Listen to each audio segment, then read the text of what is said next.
मैं और आर्यन हम अंदर गए और तो जब उन्होंने इधर किया तो उन्होंने बोला कि सर सर बोला उसने कि सर अगर आपके पास टाइम है तो एक और वीडियो दिखा सकते हैं क्या? मैंने बोला यार मतलब मैं उधर रेडी एक और देखिए। ऐसा नहीं कि हम्बलनेस का किसी ने चादर ओढ़ के रखी है, थोड़ा पुराना हो गया तो पैक, वैसा नहीं है। He is a really really good dancer. The only thing is he wants to dance something, then he wants to do something else. तो वो आपको बताते हैं, गाइड भी करते हैं कि काम करो, अभी तुम सब वो गाने देखो, गोविंदा के गाने देखो, ऋतिक रोशन के गाने देखो। अभी वो जग घूमिया में जो स्टेप है वो उनका खुद का स्टेप है, नीचे जो फ्लोर पे लौटने वाला, वैसे वैसे एक बार आइए मेरे शो में, मेरा शो देखिए, आपने जो किया बेहतरीन परफॉर्मेंस किया, आग लगा दी स्टेज पे और स्टेज छोड़ के आपने चुकना चूर कर दिया, कट। नेक्स्ट लाइन क्या है भाई? जैसे सरोज जी सुनते नहीं थे किसी का, ये सही होगा। वो बहुत ज़्यादा पेनफुल और इमोशनल मोमेंट था मेरे लिए।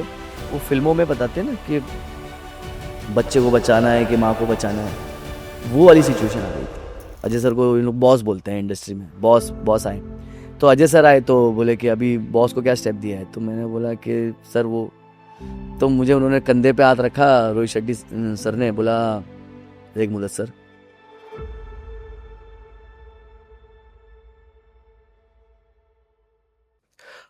Mudassar, first of all thank you so much thank you, show में आने के लिए। थैंक यू जब मैं आपकी जर्नी को देखता हूँ, जी। वो छोटे से घर से निकल कर सलमान खान को डांस सिखाने तक, एक हर किसी का एक सपना होता है। और आपने अपनी कड़ी मेहनत और लक, वॉटेवर जो भी सारी चीज़ें रही हैं, वो कहीं ना कहीं सब कुछ मिक्स होते हुए आपको इस मुकाम तक ले गए।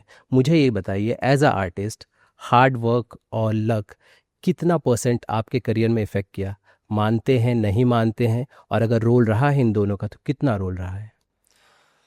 देखिए सबसे पहले तो सलमान खान की फिल्मों में कोरियोग्राफी करना और फिल्म इंडस्ट्री में कदम रखना और इतने बड़ी हस्ती उनको उनके गाने करना, वो शुरुआत में तो मुझे लगा कि ये मतलब क्या हो रहा है मेरे साथ।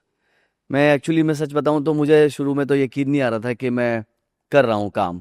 वो इस तरह से हो रहा था कि पहले मैं कॉलेज में और मेरी एक डांस क्रू है शार्प शूटर्स, तो मैं वो समझ रहा था कि मैं वही कोरियोग्राफ कर रहा हूँ, अभी भी मेरा वही काम चल रहा है, मुझे गाना दिया जा रहा है और मैं वो कर रहा हूँ, शो कर रहा हूँ, फिल्म्स कर रहा हूँ।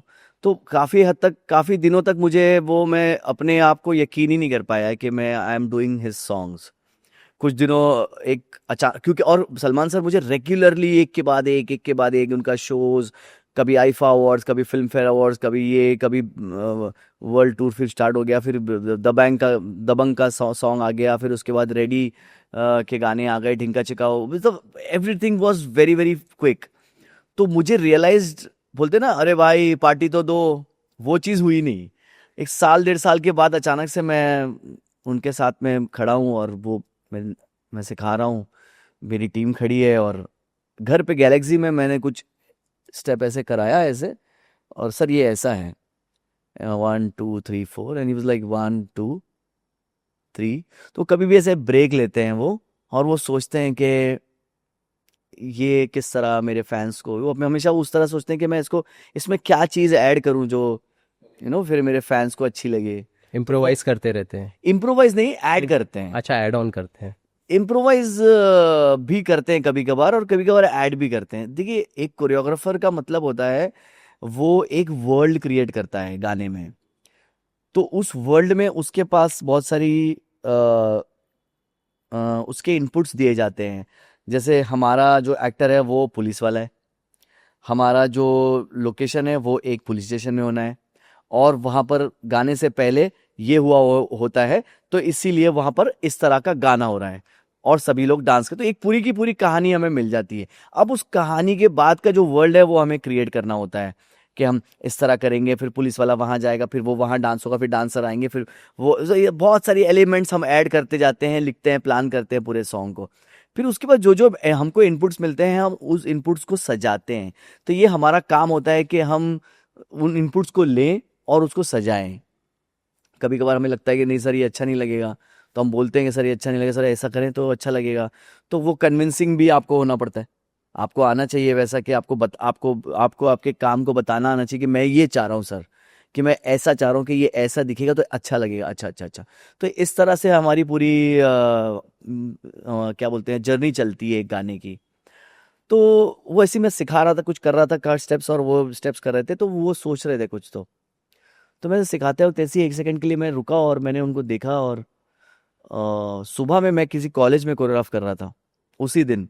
वो मेरा आखिरी का एक प्रोजेक्ट बचा हुआ था जिसका पैसे मैंने ले लिए थे काफ़ी टाइम पहले, तो वो मुझे करना ही था। तो वो मैं उस कॉलेज का मैं गाना एक कोरियोग्राफ कर रहा था।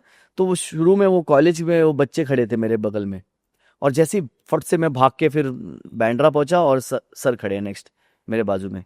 तो मैं एकदम थका हारा एकदम गया था एकदम। तो मैंने ऐसे देखा और मैंने अभी रियलाइज़ किया कि अभी मैं 1 घंटा पहले कॉलेज के बच्चे मेरे वो बाजू में खड़े थे, और अभी सलमान सर खड़े हैं।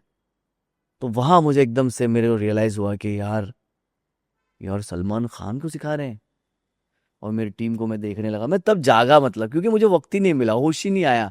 इतना ज्यादा डे नाइट चल रहा था, और रिस्पॉन्सिबिलिटी और डर कि गलती नहीं होनी चाहिए भाई, कोई भी प्रोजेक्ट खराब नहीं होना चाहिए। तो आई थिंक वो सब कुछ हार्डवर्क से तो आता ही है। तैयारी आपको करनी होती है, बिना तैयारी के आप कहीं घूमने भी जा रहे हो तो अगर ठंडी जगह जा रहे हो तो आप कंबल वगैरह लेके ही जाते हो। कोई भी चीज़ के लिए आप तैयारी जितनी अच्छी करोगे उतना सफ़र आसान होता है। तो उसी तरह से हमारी फिल्म इंडस्ट्री में आपको तैयारी पूरी करनी होती है, जितनी अच्छी तैयारी उतना अच्छा प्रोडक्ट। लेकिन आपको, जैसे आपने कहा कि हार्डवर्क और लक, बिना लक के तो आप कितनी भी तैयारी कर लो, आपके आपको बिना लक, लक एक तरह की ब्लेसिंग होती है। जब आपको, आपने दुनिया में कुछ किया होता है, कुछ छोटी मोटी चीज जो ऊपर वाले को पसंद आ गई हो, तो उसकी वजह से, और आपने कुछ लोगों के साथ अच्छा बर्ताव किया होता है, तो आपके माँ बाप, आपके दोस्त, आपके भाई बहन आपको ढेर सारा प्यार दे रहे होते हैं, चाह रहे होते हैं। तो वो सबसे आपका लक अच्छा होता है, और ऊपर वाले की कृपा होती है कि देखो लोग इसको पसंद करते हैं, इसको अच्छा वो करते हैं, अच्छी नीयत से भी रहता है। तो बोलते हैं ना, कर्मा का जो एक दूसरा मतलब ही लक होता है। तो आप जितने अच्छे कर्म करो, आपका लक भी अच्छा हो जाएगा, आपकी सारी चीजें अच्छी होंगी। डिफिकल्टीज तो आएंगी लेकिन आप बचोगे, आपका अच्छा होगा, और मेहनत के बिना तो होगा नहीं, फिर तो वो फेल हो जाओगे आप। है कि जैसे ये आपकी जो फील्ड है कोरियोग्राफी की, इंडस्ट्री में बहुत भीड़ है इसकी। क्या फेज़ आपने किया जब वो इनिशियल स्टार्ट हुए, जब आप स्कूल कॉलेजेस में सिखा रहे थे, वहाँ से जो जर्नी अगर बॉलीवुड में आती है वो कितनी टफ रही आपके लिए? इजीली हुई चीज़ें, या कहते हैं मुश्किलात आए, और अब क्या यूनिकनेस थी जो आपको स्टैंड आउट करती है दूसरे लोगों से?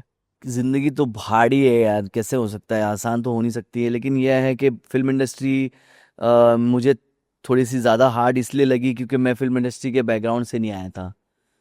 तो कभी कभार तो मतलब मैं लिटरली रो ही देता था, कोई कोई ऐसे मोमेंट आते थे कि अरे बाप रे, इतना ये कैसे होगा। और तो वो मेरे को लगता है कि मुझे कभी कभार बहुत हार्ड लगती थी। और दूसरी चीज़, बहुत ज़्यादा स्मार्ट लोग होते हैं हमारे इंडस्ट्री में, ज़्यादा दिमाग से, बहुत ज़्यादा दिमाग वाले होते हैं। तो वो उतना दिमाग मेरे पास, अ, जैसे हम बोलते हैं बॉम्बे में, मैं बॉम्बे का हूँ, तो हम लोग बोलते हैं कि बॉम्बे के बाहर से जो लोग आते हैं वो हमसे ज़्यादा स्मार्ट होते हैं, हमसे ज़्यादा दिमाग वाले होते हैं, क्योंकि वो लोग तभी यहाँ तक पहुँचे हैं, अपना स्टेट, अपना घर छोड़ के यहाँ तक आए हैं। मतलब वो लोग सच में, उन लोग बहुत इंटेलिजेंट होंगे। हम लोग बॉम्बे के हैं तो हम लोगों ने उतना ज़्यादा, शायद हमारे पास दिमाग इतना, क्योंकि हम थोड़ा सा तरीका, हम लोग बहुत ज़्यादा थोड़ा सिंपल में मानते हैं कि एक काम करो, इसको ऐसे बोल दो। हमने बोल दिया, सामने वाले ने उसको उस तरह ले लिया, हम बोलते हैं यार मैंने तो ऐसे ही बोल दिया था। तो मुझे ऐसा लगता है कि वो वजह से मैं थोड़ा सा यहाँ पर, मेरे को बहुत डिफिकल्टी फेस करनी पड़ी, अभी भी करनी पड़ती, क्योंकि मैं फिर वो इतना ज़्यादा दिमाग चलाता नहीं हूँ। और फिर सामने वाला बोलता है एक काम करो, तुम कल मुझे फ़ोन करो, मैं तुम्हें परसों बताता हूँ। ठीक है, हाँ सर, हाँ सर। अब मैं बाहर निकलने के बाद मेरे टीम में से प्रवीण है और सब, अरे सर आपने ऐसा क्यों बोला, अब वो ये देखो उसने ऐसा कर दिया, अभी आपके हाथ से चला गया ये काम। तो ओके। ये बहुत समझ नहीं थी। समझ के साथ साथ आपको एक्सपीरियंस, ऑब्वियसली आप एक नई जगह पे आए हो, और दिग्गज लोग, बड़े बड़े, इतने बड़े बड़े कोरियोग्राफर्स और नामचीन सब हैं जिनको आपने टीवी पे देखा है, और आप अभी वहीं आ गए, उन्हीं के कैंपस में आ गए हो, और आपको करना है, मेहनत करनी है। बट ऑब्वियसली आप विनम्रता से, रिस्पेक्ट से, आदर से सभी से बात करो और धीरे धीरे धीरे धीरे सीखो। सीखने का है सब कुछ, अभी भी सीख ही रहा हूँ मैं। और तो वो हार्ड तो अभी भी है बहुत सारी चीज़ें, लेकिन हाँ अभी टेक्निकलिटी, कोरियोग्राफर का मेन मेन मतलब सीखने का जो मेन चीज़ होती है वो होता है कैमरा।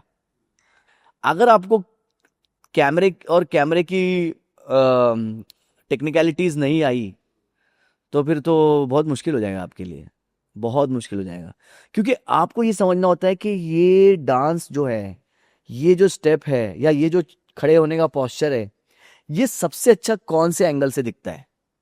अभी मैं आपको बैठा हूँ, आपने कैमरा उधर लगाया है, उधर लगाया है, तो आपको पता है कि सबसे अच्छा ये यहाँ से दिखेगा। तो उसी तरह से डांसिंग भी सबसे अच्छा कौन से एंगल से दिखेगा। अगर ये स्टेप करूंगा तो ये यहाँ पे कैमरा लगाना होगा, फिर जब ये स्टेप यहाँ पे आएगा तो ये कैमरा चलते चलते यहाँ आएगा, तो तब ये स्टेप होगा। ये नॉलेज कहाँ से आपको आती है? क्योंकि आप तो बैकग्राउंड था नहीं आपका, और आप स्कूल और कॉलेजेस में ही सिखा रहे थे। देखिए, सलमान खान के पास काम करने का सबसे बड़ा मैं समझता हूँ ब्लेसिंग ये है कि वो आपको सिखाता भी है। ये तुम सीखो, इसको ऐसे करो, अभी क्या, एक काम करो, सब गाने देखो। तो वो आपको बताते हैं, गाइड भी करते हैं कि एक काम करो, अभी तुम सब वो गाने देखो, गोविंदा के गाने देखो, उसके गाने देखो, ऋतिक रोशन के गाने देखो। मैं नया नया आया था तो उन्होंने मुझे बोला था ये, हाँ फ़ोन करके, सुनो अभी तुम सब गाने की टेक्निकलिटीज़ में ज़रा जाना पड़ेगा। ये खाली डांस जो है इसको उसके साथ सीमित नहीं है, इसको कैसे शूट करना है। वहाँ से फिर मेरी जो जर्नी एक मुश्किल वाली शुरू हुई, और सिखाने वाला कोई नहीं, इसकी कोई कोई क्लासेस थोड़ी होती है कि गाने को कैसे शूट किया जाए। फिर वही है कि आप आगे जाके छोटे छोटे गाने करो, उससे प्रैक्टिस हो जाती है। तो फिर मैंने बहुत गाने किए, मैं कुछ साल, 2 साल तो मैं वेस्ट बंगाल आना जाना चल रहा था, मैं वेस्ट बंगाल के मैंने बहुत गाने किए, बंगाली फिल्म्स के, मिथुन दा के लड़के के गाने किए बहुत सारे। तो वहाँ पे भी बहुत बहुत सारे गाने करे, तो उससे क्या होता है, प्रैक्टिस होती जाती है। अरे यार, ये कैमरा यहाँ नहीं लगाना था, यहाँ लगाना था, इससे ज़्यादा अच्छा लगता है। फिर धीरे धीरे धीरे, because there is no classes, तो वो धीरे धीरे ही वो सीख से, एक्सपीरियंस से, फिर अभी ऐसा हो गया कि अब तो म्यूजिक वीडियो स्टार्ट हो गए। तो म्यूजिक वीडियो आने के बाद तो आपका हाथ इतना साफ हो जाता है कि आपको पूरी कहानी लिखनी है, costume, background, setup, art direction, यहाँ तक कि DI, colour grade, visual effects, सारी की सारी चीज़ें मतलब आपको सीखनी पड़ती है। तो धीरे धीरे धीरे धीरे थैंकफुली इंसान सीखते जाते हैं, ऑल टेक्स टाइम मतलब। है ना? ये पहली जो आपकी सलमान और जो आपका जो बॉन्ड है, ये स्टार्ट कहाँ से हुआ? ये पहले जो मुलाकात थी, हालांकि कई बार आपने बताया है, पर हम जानना चाहते हैं कि ये मुलाकात कहाँ हुई और वो कौन सी चीज़ थी। क्योंकि सलमान के बारे में ये कहा जाता है कि आप उनके पास पहले तो पहुँच नहीं सकते, और पहुँचने के बाद उनके दिल में जगह बना लो, ये बहुत मुश्किल है। ये चीज़ें कैसे हुई? उनके पास अगर आप पहुंचे हैं तो आपने दिल में जगह बनाई है, इसलिए पहुंचे हैं। ऐसे ऊपर ऊपर से वो नहीं रखते हैं किसी को दिल में, वो ही लाइक्स, अगर कोई है उनके साथ काम कर रहा है तो वो उनको पसंद ही करते हैं, तो ही वो आप उनके यहाँ काम कर रहे हैं। वो वे नहीं है कि मतलब बेदिली से किसी को काम पे रख लो, ऐसा नहीं है। ही लाइक्स, आपके अंदर अगर खामियां भी हैं तो भी वो पसंद करते हैं, ठीक है कोई बात नहीं, हर इंसान के अंदर खामियां होती हैं। या आपके अंदर कोई नौसिखिया है, आपको अभी आ नहीं रहा है, तो भी वो आपकी उन चीज़ों को पसंद करते हैं कि नहीं, ये इसको नौसिखिया है लेकिन इसको ये चीज़ अच्छे से आती है, बताते हैं। और वो भी सीख रहा है, अभी धीरे धीरे अच्छा हो जाएगा, बाद में अभी और 2-4 फिल्में करेगा तो अच्छा हो जाएगा। अच्छा, इस तरह से या देते हैं सपोर्ट। ओह, वेरी नाइस। वो मैं समझता हूँ कि मैं तो पूरी इंडस्ट्री में अभी ऑलमोस्ट सभी के साथ काम करता हूँ और कर चुका हूँ, और कर भी रहा हूँ। लेकिन मैं समझता हूँ कि उनकी तरह इंसान आना बहुत बहुत बहुत रेयर है, बहुत रेयर है कि वो मतलब इंडस्ट्री में ऐसा हो कि आपको मतलब ऐसा लगे अरे यार, सलमान सर वाली बात नहीं है यहाँ पे। ये आपको हर जगह फील होता है। हाँ हाँ, हर जगह फील होता है। मुझे सबसे ज़्यादा करीब करीब अगर मुझे कहीं अच्छा लगा, बहुत ज़्यादा कंफर्टेबल लगा है, तो मैंने अभी आर्यन की एक सीरीज़ करी है, बैड्स ऑफ बॉलीवुड, उसके मैंने सारे गाने किए। वहाँ पर मुझे जो उसका जो उसके अखलाक और आर्यन की जो जो हम्बलनेस, वो मुझे ऐसा लगा कि हाँ यार, ये भी मतलब वही है जिस एनवायरनमेंट से मैं आया हूँ, ये वही एनवायरनमेंट है, ऐसा लगा। बहुत अच्छा, मतलब आप जब भी आप जाइए, आपको वो नीचे तक छोड़ने आएगा, यहाँ तक कि लिफ्ट से लेके नीचे तक, रोड तक आपको वो छोड़ने आएगा। आपको बोल भी रहा हूँ कि अरे आर्यन यार चला जाऊंगा, नहीं नहीं भाई चलिए प्लीज प्लीज, नहीं नहीं मैं आता हूँ ना। He is always, he is, ऐसा नहीं कि हम्बलनेस का किसी ने चादर ओढ़ के रखी है, थोड़ा पुराना हो गया तो पैक, वैसा नहीं है। Who is he is always very humble. और ये खाली हम्बलनेस खाली ये मैनर्स में नहीं है, मैनर्स के साथ साथ ये उसमें भी है कि अगर आप कुछ बोल रहे हैं और अगर मैं समझ लीजिए बात कर रहा हूँ और अगर आपके लाइट डिपार्टमेंट में से किसी ने कुछ बोल दिया कि वो ऐसा करोगे तो ऐसा लगेगा, तो वो लाइट दादा को भी पूछेगा क्या क्या आपने क्या बोला, आपने क्या बोला, एक्सक्यूज मी आपने क्या बोला, अच्छा, ओ अच्छा अच्छा अच्छा। तो he will take suggestions from everyone, तो ही इज वेरी रिस्पेक्टफुल। किसी को भी बुरा नहीं फील होने देना है। जैसे अगर आप बात करते करते आपने बोला यार आर्यन यार वो, बोले अरे नहीं नहीं उसका भी सुन लेते हैं यार। तो आई थिंक मुझे वो बहुत करीबी लगा। मुझे सलमान सर के यहाँ पे आप रहोगे तो आपको इस तरह का एनवायरनमेंट मिलता है कि बहुत ही सबके साथ इज्जत से रहो और मज़ा करो, अच्छे से बातें करो, सबको इज्जत से पेश आओ। वहाँ पर भी मुझे वो बहुत करीबी करीबी लगा, बहुत अच्छा लगा मुझे। और बाकी मैं समझता हूँ कि प्रोफेशनलिज्म बहुत ज़्यादा ज़रूरी है। आप कहीं पे भी काम करें तो आपको ये नहीं है कि आपको इज्जत मिल रही तो आप हाँ भाई क्या हुआ, तो वो नहीं, आपको वैसे ही रहना है जैसे आप आए थे।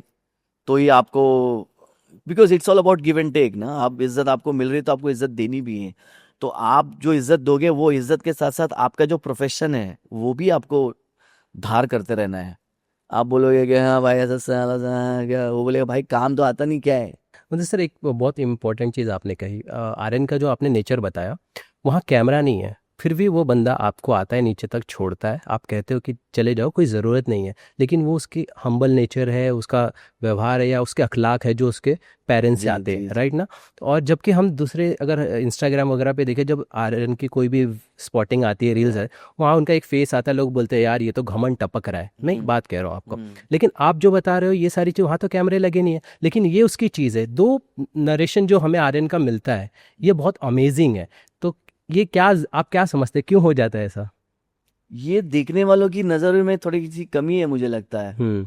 आप या तो सबको एक ही नज़र से देख रहे होते हो। जैसे मैं आपको बताऊं, अभी मैं कहीं पर मैं आपको मिला और मैंने बोला और क्या हो भाई कैसे हो, बढ़िया ना, चलो चाय वाय पीते हैं यार चलो। तो ये भी मेरे अच्छे अखलाकी थे कि मैंने आपको मेरे अंदाज में बोला है। अब कोई आप अच्छे कोई किसी महापुरुष के कोई बेटे से मिल लो तो वो आपको बोलेंगे आइए चलिए चाय पीते हैं। या हमारे लखनऊ में, मेरे नेटिव लखनऊ है, तो हमारे लखनऊ वाले बोलेंगे कि आइए बैठिए आप, चाय आपको हम आपके यहाँ पेश करें, तो इस तरह बोलेंगे। दोनों का जो मायना है, दोनों की जो मेरा नज़रिया था वो वही था, खाली ये था कि मेरी जो कूलनेस है वो मुंबई की वजह से मेरी ऐसी है, पर मेरी नीयत वही थी। पर जो देखने वाला है वो मुझे शायद कुछ लोग मुझे गलत समझेंगे कि देखो इसने किस तरह चाय पेश की उसको, ये कैसा रूड है, ये कैसा एटीट्यूड है। तो मुझे समझता है कि लोगों को ये चीज़ समझनी चाहिए कि ऐसे एक दो बार देख लेने से, किसी को जज करने से काम नहीं होगा। अपने एक दो बार ऐसे मीडिया पे देख लिया और सामने वाला आपको अगर मुस्कुराते हुए नहीं दिख रहा है, इसका मतलब ये नहीं कि वो रूड है। तो मुस्कुराना भी एक वो होता है। मैं चलते फिरते कोई भी आदमी मुझे, मैं मुस्कुरा नहीं सकता हूँ मैं ऐसे। दिखावा नहीं कर कोई सकते। मुझे बोलेगा और राइट। भाई सब बढ़िया, मैं बोलूंगा हाँ बढ़िया। अब वो बोलेगा मुस्कुराने वाली कोई बात ही नहीं करी है तो मैं बोलूंगा सब घर पे सब ठीक है भाभी तभी हंसूंगा ना मैं अननेसेसरीली हर जगह पे मुस्कुराते रहूंगा तो हर इंसान की अलग, कुछ लोग करते हैं, मैं बहुत ज्यादा स्माइल देता हूँ, लेकिन इसका मतलब ये नहीं कि जो स्माइल नहीं दे रहा वो रूड है। तो कुछ लोग बोलते हैं ऐसा भाई, तो मुझे नहीं लगता है कि सब लोग ये बोलते हैं कि वो, I think he is a fabulous human being. और इतनी कम उम्र में उसके अंदर इतने ज्यादा मैनर्स है, इतना हम्बलनेस है, मुझे लगता है ही इज, वो जिंदगी में बहुत कुछ बड़ा करेगा वो, मुझे बहुत श्योर है इसके लिए, मैं बहुत श्योर हूँ हम्म। इंशाल्लाह। आप हनीमून पे थे और आपको कॉल आया था बैट्स ऑफ बॉलीवुड के लिए, किसका कॉल था? ये हाँ, मैं एक्चुअली ये बात एक्चुअली सबको पता नहीं है। तो मैं एक्चुअली हम थाईलैंड गए थे, कोई एक आइलैंड है को चैंग वहाँ पर। तो सडनली मुझे 8, साढ़े 8, 9 बजे मुझे फ़ोन आता है और मैं समझ गया ये शाहरुख सर का कॉल है ये, क्योंकि तो मैंने ऐसा हाँ आपसे बात करेंगे, तो मैं समझ गया कि शाहरुख सर ही अभी फ़ोन लाइन पे आएंगे। तो मैंने मेरी वाइफ को देखा, मैं क्योंकि मैंने कभी इतनी ओपन बातें नहीं फ़ोन पे नहीं करी हैं, कभी फ़ोन पे तो बातें ही नहीं की थी मैंने लाइफ में कभी।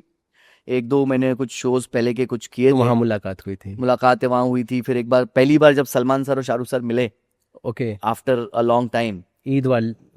नहीं मिलने के बाद जो पहली बार इन लोगों ने परफॉर्म किया एक अच्छा बार, अच्छा, ओके वो मैंने किया था। ओके। फिर बिग बॉस में ये लोग मिले थे, हम्म। वो भी मैंने किया था। फिर एक अवार्ड नाइट में भी इन लोगों ने, मतलब उस महीने में इन लोगों ने बहुत सारे साथ में स्पॉट। काफी किए थे, तो वो सारे मैंने ही कोरियोग्राफ किए थे। तो उधर बहुत मुलाकात, सलमान सर ने मिलाया मुदस्सर, हम्म। तो अरे I know he said that time. और फिर एक बार एक छोटी सी इंसिडेंट हुई थी, वो मैंने याद आई मुझे। बारिश हो रही थी, हम लोग है ना कोई अवार्ड नाइट में कोरियोग्राफ कर रहे थे गल्फ में, और मैंने मेरी स्टेज पे मेरे डांसर्स खड़े थे, मैं माइक पे कोरियोग्राफ कर रहा था। तो सारी जो कुर्सियां थी वो ऐसे मखमल की थी। तो हम जब आए तभी बारिश हो रही थी, तो हमने साइड में रुक गए। बारिश रुकने के बाद मैंने कोरियोग्राफ करना रिहर्सल स्टार्ट की। तो स्टेज पे मेरे डांसर्स है, मैं रिहर्सल ले रहा हूँ और सारी लगी हुई पूरी टीम मेरी, मैं खड़ा होकर देख रहा हूँ। तो सभी कुर्सियों पे ना 4-5 कुर्सियां रखी हुई थी घास के ऊपर, कोई बैठा नहीं था। तो लोग इसलिए नहीं बैठ रहे थे क्योंकि कुर्सियां गीली थी। तो उसी वक्त शाहरुख सर की एंट्री हुई, और वो मेरी रिहर्सल के बाद उनकी रिहर्सल थी। तो मेरे डांसर्स, मैं सलमान सर का कर रहा था, और आई थिंक शामक जी जो हैं वो शाहरुख सर का कर रहे थे। तो मैं शामक जी को बहुत अच्छे से जानता हूँ, बहुत बहुत gem of a person, another gem of a person in my life I can say, बहुत ही अच्छे इंसान। तो उनकी रिहर्सल थी, तो शाहरुख सर की एंट्री हुई, तो सबने बोला शाहरुख सर। तो मैं एकदम ऐसे थोड़ा ये हो गया, और वो उनकी पूरी बॉडी गार्ड्स और दुबई में पूरा एकदम काफिला और वो आ रहे थे, और मैं, सलमान सर जा चुके थे रिहर्सल करके, तो मैं बाकी का जो एंड का पार्ट है वो सब डांसर्स का सेट वेट कर रहा था कि ऑडियंस कल आएगी। तो अब वो वहां से आए, वहां खड़े हो गए, तो वो स्टेज पे देख रहे हैं कि मैं रिहर्सल ले रहा हूँ। तो जो इवेंट वाली थी उन्होंने जाके उसको बोला, उनके बंदे को, कि सर को बोलो कि 10 मिनट में हो जाएगा मुदस्सर का, फिर आप चले जाइए। तो फिर वो उन्होंने देखा वहां पे वो कुर्सी है एक, तो वो बैठने के लिए गए चलते चलते। तो मैंने देखा वो कुर्सी दूर खड़ी है, दूर है, और मैं यहाँ पर हूँ, और चारों तरफ बॉडीगार्ड है। मैं बोला यार अभी मैं कैसे बोलूँ, स्पीकर गाना लाउड बज रहा है। तो मैं भागता हुआ गया, वो बैठते हुए जा रहे हैं स्लो मोशन में और मैं भाग रहा हूँ, और चारों तरफ से बॉडीगार्ड्स को लगा कोई भागते हुए आ रहा है, तो वो लोग भागते हुए आ रहे हैं मेरे पास रोकने के लिए। मैं बोला भाई अब मैं इनको बोलूंगा तब तक वो बैठ जाएंगे, तो बोला पीछे पड़ने दे इनको। तो मैं और तेज भागा, वो लोग और तेज भागे। तो जैसे ही वो कुर्सी पे बैठने वाले थे, मैंने अपना हाथ रख दिया ऐसे, ऐसे नीचे, मैंने लिटरली ऐसे हाथ ऐसे कर दिया। तो वो ऐसे हो गए, बोले सर सर गीला है, सर गीला है। तो बोले अरे अरे अरे thank you so sweet thank you. फिर मैंने अपना ब्लेजर पहना था, ठंडी, तो मैं ब्लेजर निकाल के रख दिया। तो उन्होंने बोला अरे नहीं नहीं नहीं प्लीज प्लीज, ब्लेजर नहीं, पहनो पहनो तुम पहनो। फिर वो खड़े रहे, और फिर उसके बाद किसी ने प्लास्टिक वेस्टिक ला के रखा, बट बैठे नहीं वो। फिर बहुत टाइम बाद कहीं पर मुलाकात, वो कहीं बैठे हुए थे और कुछ स्पीच बता रहे थे शो में, तो मैं पीछे आके बैठ गया कि कोई शो में कुछ ना कुछ होता है तो हम सब लोग बुला लेते हैं, तो हम वहाँ पे पीछे बैठा थे कि मेरा भी, इनके बाद मेरा डांसरों का है। तो वो उठ के वो मीटिंग रोक कर, 25-30 लोग बैठे थे, वो रोक कर आए, चलते चलते आए, और आके फिर मेरे को आके से मेरे सर पे से वो माथे पे उन्होंने किस किया, हाउ आर यू मुदस्सर। मैंने बोला सर सर थैंक यू। मैंने बोला इनको याद है 1 साल बाद, मतलब। तो ही इस तरह कुछ बात हुई थी, कभी काम में से खास ये नहीं, but he is gentleman, another gentleman. तो फिर उन्होंने फोन किया, बोले मुदस्सर कहाँ है तू, हनीमून पे है क्या, डिस्टर्ब तो नहीं किया। अरे मैंने बोला सर, अरे आपने फोन किया सर मुझे, थैंक यू सर। बिकॉज शादी में सलमान सर आए थे, और हनीमून में इन्होंने फोन किया, मेरे तो किस्मत खुल गई भाई। तो मैंने बोला अरे बाप रे, मैंने बोला सर आपने मुझे फोन किया, सर थैंक यू सर। तो इन्होंने मुझे बोला कि हाँ डिस्टर्ब तो नहीं किया तू, मुझे लग रहा है कि तू हनीमून में है। मैं बोला हाँ सर मैं बस अभी आ जाऊँ, कभी आ रहा है तू। मैंने बोला सर मैं 5-6 दिन में आ जाऊँगा। तो ठीक है ठीक है। तो फिर उन्होंने मुझे बोला कि अच्छा सुन, आर्यन की एक शो है, उसकी सीरीज़ है, तो उसके गाने वगैरह करने हैं, तो करोगे। मैं बोला हाँ सर ज़रूर। तो उन्होंने मुझे बोला काफ़ी गाने हैं, कुछ में डांस है, कुछ में डांस नहीं है, कुछ में खाली स्टाइलिंग है। तो मैंने बोला सर ठीक है सर, तो ठीक है मैं उसको नंबर दे रहा हूँ, कॉल करेगा। फिर वहाँ से सिलसिला शुरू हुआ आर्यन के साथ। ओके। तो ये कौन से गाने थे, ये जो अगर ऑडियंस को बताए कौन ये से? वही बैड्स ऑफ बॉलीवुड के। ओ गफूर वाला नहीं, दूसरे गफ्फूर वाला तो उसमें नहीं है सीरीज में, वो बाद में शूट किया इन्होंने। उसके अंदर जितने भी गाने हैं, दुनिया हसीनों का मेला, हल्का हल्का, बदली सी हवा है, फिर वो लास्ट में दुनिया हसीनों का मेला, फिर वो एक गाना जहाँ पर वो मनोज पावा जी का जो गाना है तेनू की पता, ये सारे गाने, तो ये हम 1.5 साल पूरे इसी में बिजी थे, मजा आ रहा था पूरा। ओके, राघव भी सेट पर थे। हाँ, देखिए राघव का मेरा अलग बॉन्ड है क्योंकि हम डांस इंडिया डांस के वहां से आते हैं। तो राघव का तो मेरा हम लोगों का ऐसा है कि वो वाली ब्रो वाली बात है, तो बहुत पुराना हमारा नाता है, तो ऑब्वियसली राघव को वहां देख के मैं बहुत खुश हो गया। बट राघव का उसमें कैरेक्टर एज अ डांसर नहीं था, तो इसके लिए उसको हम बहुत ज्यादा डांस नहीं दे सकते थे, क्योंकि आर्यन ने बोला था कि भाई मतलब इतना ज्यादा डांसिंग हमें इसको नहीं देना है। कहीं कहीं पे उसने किया, हमने फ्री छोड़ दिया था कि यहाँ पे भाई राघव फाड़ना तू, लेकिन फिर वो एडिट पे हमने उड़ा दिया वो। बट ही एंजॉयड इट, मतलब उसका एक अलग ही यू कैन से परफॉर्मेंस चल रहा था, वो एक परफॉर्मेंस में चला गया था उसमें, और फिर वो उसी में था, फिर वो वहीं था, वो ऐसा नहीं था कि अब वो हो जाए। I think he is very focused in all this वो ना थिंग्स। रुके हुए थे अपने हाँ, तो। वो अपने परफॉर्मेंस को वो जान रहा था कि मैं, मेरा कैरेक्टर जो है इसमें परवेज का कैरेक्टर है और मैं परवेज हूँ, तो वो फिर मस्तियां भी उस तरह से करता है, मतलब वो he is like a another gentleman, I another super human. Right. मुझे ये बताइए ना कि जैसे कि आर्यन की जब हम बात करें, उनका फर्स्ट प्रोजेक्ट जिस तरह से आया, उम्मीद नहीं थी कि इस तरह से इतना इतना टेक्निकली इतना साउंड है, इतना हर चीज़ इतनी परफेक्ट है। इस तरह से जब आप सेट पर थे, आर्यन थे, तो समझ में आ रहा था, लग रही थी कि नॉलेज की है यार, SRK का बेटा इतना ज़्यादा नॉलेज के साथ। देखिए मैं आपको एक बात बताता हूँ, हम लोगों को जब भी कोई गाना मिलता है तो हम ये नहीं सोचते हैं कि डायरेक्टर कैसा है, हमको ये देना होता है कि कुछ भी करके गाना अच्छा करना है। वो फिल्म की जिम्मेदारी उसकी है, गाने की जिम्मेदारी मेरी है। अगर गाने में कुछ गड़बड़ होती है, कोरियोग्राफर कौन था, यही पूछते हैं सब। कॉस्ट्यूम खराब हो गया, कोरियोग्राफर कौन था। सही नहीं आई, कोरियोग्राफर कौन था। शूट सही नहीं किया, कोरियोग्राफर कौन था। अगर कुछ चीज अच्छी होती है तो भाई कॉस्ट्यूम बहुत अच्छा था, कॉस्ट्यूम डिजाइनर कौन था। तो ये एक बड़ी वो है, जिम्मेदारी है कि खराब हो तो आपका आपका नाम होता है, अच्छा हुआ तो सबका नाम आता है।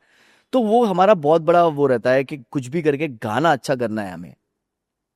अब जिसमें डांस कम होता है वो हमारे लिए थोड़ा ज्यादा डिफिकल्ट होता है, क्योंकि उसमें हमको एलिमेंट्स डालने होते हैं। फॉर एग्जाम्पल, मुझे पता चलेगा कि आपका जो कैरेक्टर है वो एक होस्ट है, तो अब मैं बोलूंगा कि भाई गाना कैमरा यहाँ से चलेगा और होस्ट का माइक बंद हो जाएगा, होस्ट माइक निकालेगा और बोलेगा ये किसने माइक लाया, माइक फेंकेगा और अपनी आवाज से खड़ा होकर चिल्लाने लगेगा, बोलेगा मैं ऐसा हूं, और उसकी आवाज गूंजेगी, लोग अपने कान बंद करेंगे। एक एग्जाम्पल, इस तरह से हम चीजें क्रिएट करते हैं कि डांस नहीं, लेकिन इस तरह से कहानी बनाते हैं उसमें एक अगर वो कुछ फनी कहानी है तो आर्यन ने पहले हमको मीटिंग में पहले बुलाया और उसके बाद उसने मुझे समझाया कि मैं ये कर रहा हूँ। और उसने वो पूरा ओपन नहीं हुआ, वो धीरे धीरे उसने मुझे चीजें बताई कि हम इस तरह चाह रहे हैं गाने में, हम ये चाह रहे हैं कि ऐसा हो और फिर ऐसा हो। तो हमको भी थोड़ा समझ में नहीं आ रहा था कि क्या बना रहा है ये, बट ऑब्वियसली गाना है, हमारा फर्ज है अच्छा काम करना, तो हम करेंगे। तो हमारा हमेशा से वो मेरा रहता है कि नहीं ये अच्छा नहीं लगेगा, तो वो हमेशा बताता था कि ये क्यों अच्छा लगेगा। ओके। तो अब मुझे समझ में आता था कि यार ये इंटेलिजेंट लग रहा है यार, क्योंकि ये बता रहा है कि ये क्यों अच्छा लगेगा। हाँ अच्छा, इसलिए तुमको चाहिए ये, हाँ हाँ भाई इसलिए। फिर ये अरे आर्यन ये ऐसा करें भाई, वो ऐसा करेंगे तो ऐसा लगेगा, एक काम करते ऐसा करते। अच्छा क्यों भाई, क्योंकि उसका कैरेक्टर ऐसा है। तो हम सोचते थे यार ये इतनी डिटेल जानता है, तो धीरे धीरे उनके बारे में पता चलने लग गया कि ही इज। उसके बाद फिर और मजा आने लगा कि जब सामने वाला इतना आपको इंटेलिजेंट लगता है, फिर तो क्या ही बात होती है, फिर तो मजे आते हैं बहस करने में भी कि आर्यन ऐसा नहीं, ऐसा नहीं, नहीं ऐसा नहीं ऐसा, और उसकी भी टीम लगी हुई है, मेरी भी टीम लगी हुई है, हम सब मन्नत में बैठे हैं, घंटों डिस्कशन चल रहा है, ऐसा ये इसको ऐसा करें, इसको ऐसा करें। वो एक बॉल वाला सीक्वेंस था बदली सी हवा में, जो बॉल दोनों बॉडी पे बॉल लगाते हैं और उसको बैलेंस करते हैं। अब उसकी प्रैक्टिस हम वहाँ कर रहे हैं, वो मेरे असिस्टेंट और लड़का दोनों मेरे को कर रहे हैं, और बहुत मतलब सब सारी तैयारी के साथ हम गए थे, ये नहीं कि शूट पे गए और पता चला आर्यन कौन है। पूरी तैयारी फ्रॉम 0 to 100 तक, he made sure that every shot, हर एक शॉट को किस तरह कैसे, आप इसको किस तरह सोच रहे हो भाई, मैं इस तरह सोच रहा हूँ, अच्छा अच्छा अच्छा। अचानक से रात को 2 बजे कॉल, भाई मैं क्या बोल रहा हूँ, इसको ऐसे करेंगे तो ऐसा नहीं लगेगा, नहीं नहीं वैसा नहीं। तो आई थिंक ये एक इसलिए ये इतना सक्सेस हुआ है, ये इसमें डे नाइट उसने अपनी लगाई है और इतना फोकस्ड। कोई और चीज कभी ये नहीं कि कभी once in a blue moon कुछ हुआ तो मजाक में सब हंसने लग गए तो सारे हंस रहे हैं, पूरा सेट हंस रहा है, हम भी हंस रहे हैं, आर्यन भी हंस रहा है, हम सब हंस रहे हैं, और कभी कोई मजाक हो गया। But otherwise every time it was like इसको फोकस। और जब हमको पता चलता है कि डायरेक्टर फोकस्ड है तो हमें भी मजा आता है फोकस होने में, क्योंकि इंडस्ट्री में फोकस वाले काम ही सक्सेस होते हैं। हंसी मजाक में कुछ भी, वो वहां से हंस रहा है, वो कट हो गया, वो हंसी मजाक, वो चलो खाना हो गया, कल करेंगे परसों करेंगे, वो नहीं। अगर आप कोई प्रोजेक्ट्स लेते हो, जब आप किसी के साथ जाते हो, तो मन में कोई हिचक रहती है कि पता नहीं ये डायरेक्टर कैसे लेगा, मेरे इनपुट्स लेगा नहीं लेगा, इस तरह की चीज़ें? देखिए, एक तो ये होता है कि how well you are a fighter. Okay. मेरे को डालना है मतलब डालना है, कुछ लोग ऐसे भी होते हैं, हम्म। ये सही होगा। ऐसे ही होगा। हाँ, जैसे सरोज जी, हाँ। सरोज जी सुनते नहीं थे किसी का, हम्म। सरोज जी बोली ये ऐसे ही होगा। तो क्योंकि उनको पता था कि ये अच्छा आएगा, ये डायरेक्टर 100 फिल्में भी कर लेगा तो भी इससे ज्यादा मुझे एक्सपीरियंस है। सरोज जी का वैसा था, शी वॉज द, लेकिन यू कैन से लेजेंड। वो एक उनकी कोरियोग्राफी का नजरिया ही अलग था। तो वो अलग बात होती है। बट अभी हम जैसे जैसे मेरा, मैं आपको बताऊं, मैंने हमेशा अपनी जिंदगी में अपने आप को एज अ स्टूडेंट ही लिया है, और मैं वैसे ही लेना चाहता हूँ, और मैं वैसे ही मरना भी चाहता हूँ। मैं स्टूडेंट ही रहना चाहता हूँ। हर वो काम जिसमें मुझे, जो मुझे करना हो, मैं उसमें मास्टर भी बन जाऊंगा तो भी मैं स्टूडेंट रहना चाहता हूँ। उससे फायदे हैं। उससे सबसे बड़ा फायदा ये है कि आप किसी से डिबेट कर सकते हो लेकिन आर्ग्यू नहीं कर सकते, क्योंकि आपको एंड में लगेगा कि अरे आप तो स्टूडेंट हो यार, हाँ यार क्या है यार, ठीक है ठीक है, हाँ चलो ठीक है ठीक है। दूसरा उससे फायदा ये है, स्टूडेंट हमेशा ये सोचता है कि अगर सामने वाला काले को सफेद बोल रहा है तो स्टूडेंट क्या करता है, हंसता है ठीक है ठीक है, हाँ हाँ ठीक है, सफेद है सफेद है। ये भी फायदा है कि लास्ट में आप हार मान लोगे, जान दो भाई, तुम अपना खराब कर रहे हो, तुम अपनी फिल्म खराब कर रहे हो। और दूसरा उससे ये फायदा होता है। और तीसरा ये होता है कि आपको सीखने मिल रहा होता है। क्या सीखने मिल रहा होता है, ये इंसान को किस तरह, ऐसे इंसान को किस तरह डील करना चाहिए। तो काफी चीजें एज अ स्टूडेंट सीखने मिलती है। एज अ स्टूडेंट फायदेमंद है, स्टूडेंट रहना फायदेमंद है।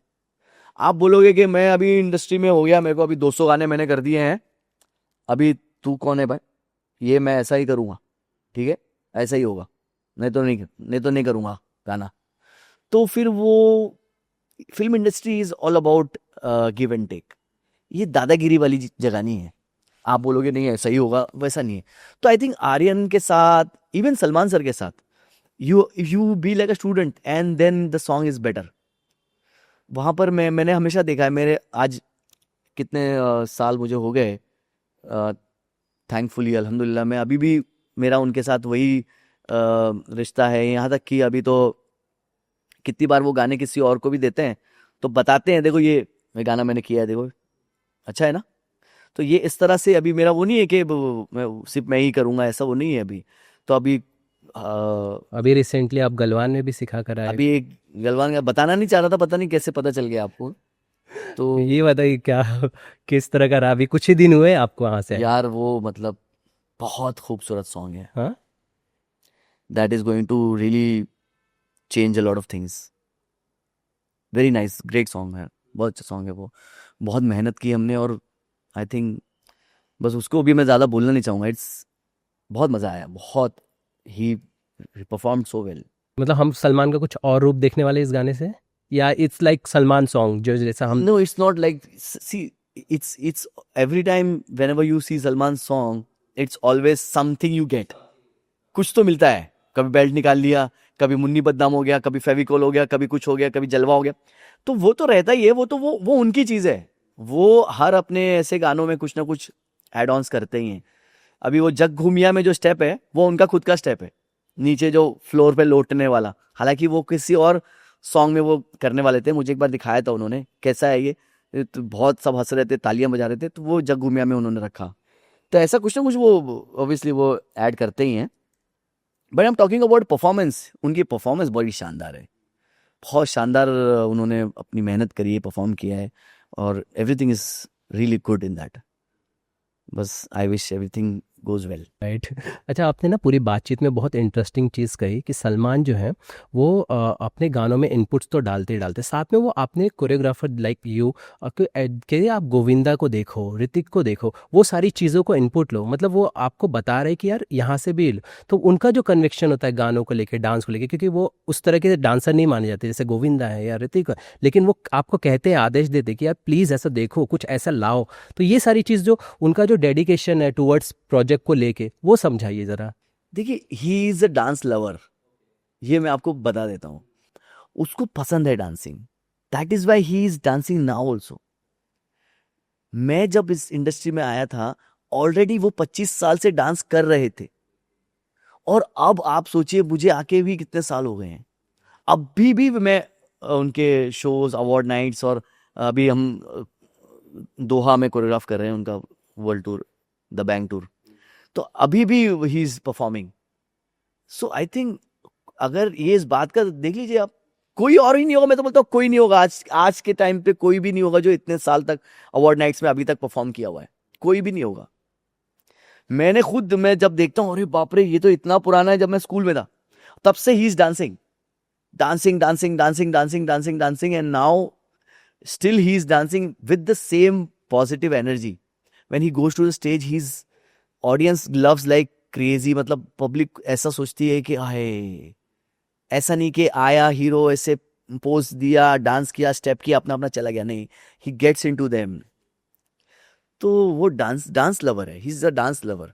और जो डांस लवर होता है, उसकी बॉडी में डांस ना आए ऐसा हो ही नहीं सकता है, हो ही नहीं सकता है। किसी चीज को आप पसंद करो, दूर से कितनी देर तक देखोगे आप, थोड़ी देर में तो आपको करीब आना ही है। सो आई थिंक वो बहुत अच्छे परफॉर्मर हैं। The only thing is he don't want to portray himself as a dancer in some specific films. अगर मैं इसमें चुलबुल पांडे हूं तो मैं प्रभुदेवा नहीं बन के दिखाऊंगा। अगर मेरा इसमें कुछ कैरेक्टर डांस वाला है या मस्ती वाला है तो मैं वैसा करूंगा। अगर इसमें मेरा वो वाला है तो मैं, तो इस तरह से एक एक्टर हमेशा अपनी फिल्मों में रहता है कि नहीं, मैं अगर ऐसा कोई है, कोई सिचुएशन आ गई जहां पे मुझे डांस वाला वो करना है, तो मैं उसके लिए फिर आप बुलाओ सबको, आओ देखो करते हैं। तो I think he is a fabulous dancer, because मैं तो डांस के लिए कभी झूठ बोलता ही नहीं हूँ। जो अच्छा है वो अच्छा है, जो नहीं अच्छा है वो नहीं अच्छा है, I think, but he is a really really good dancer. The only thing is he wants to dance something, then he wants to do something else, कि थोड़ा डांस किया, फिर उसके बाद कुछ ऐसा किया, सम मस्ती वाली कुछ चीज़ की जो बहुत आइकॉनिक लगे, ऑडियंस को पसंद आ जाए। एक काम करो, इसमें बेल्ट निकाल दो, it is something he wants to do with something crazy and which fans loves him. अच्छा, मुझे सर, जब जैसे हम सलमान की बात कर रहे हैं, जो वो उतने ट्रेंड डांसर नहीं है लाइक जैसे गोविंदा है या ऋतिक है या जो भी अभी है, मुझे बताइए कि एज अ कोरियोग्राफर कितना आपको ध्यान में रखना पड़ता है कि जब आप एक ऐसे आर्टिस्ट के साथ हो तो उस तरह से स्टेप डिज़ाइन करने होते हैं, इनके स्टेप्स और इनके स्टेप्स में फ़र्क आता है, कितना मुश्किल हो जाता है?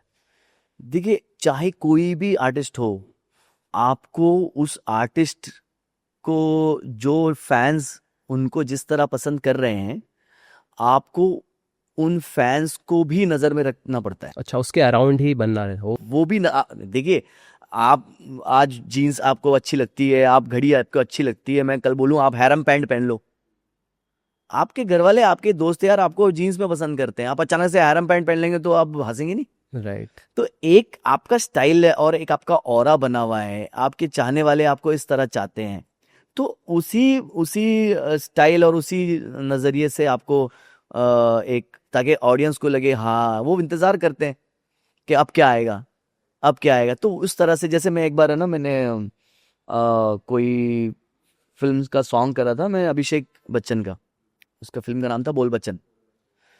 तो वहां पर मैं पहली बार उनके उनके गाने कर रहा था। तो after Salman sir, he was the first artist जो उनके अलावा मैंने किसी बॉलीवुड में पहली बार सलमान सर के अलावा किसी और को करा रहा हूँ मैं। तो मैं बहुत थोड़ा हिला हुआ था मैं, हालांकि आपने इतने ऊपर से शुरू किया है तो आपको इतना ज्यादा वो नहीं हो, लेकिन फिर भी मैं हिला हुआ था। And Abhishek Bachchan is also a very good performer. तो वो मेरे को था कि यार अभी, तो मैंने क्या किया, रात भर उनके गाने देखे। हाँ, मैंने रात भर उनके गाने देखे।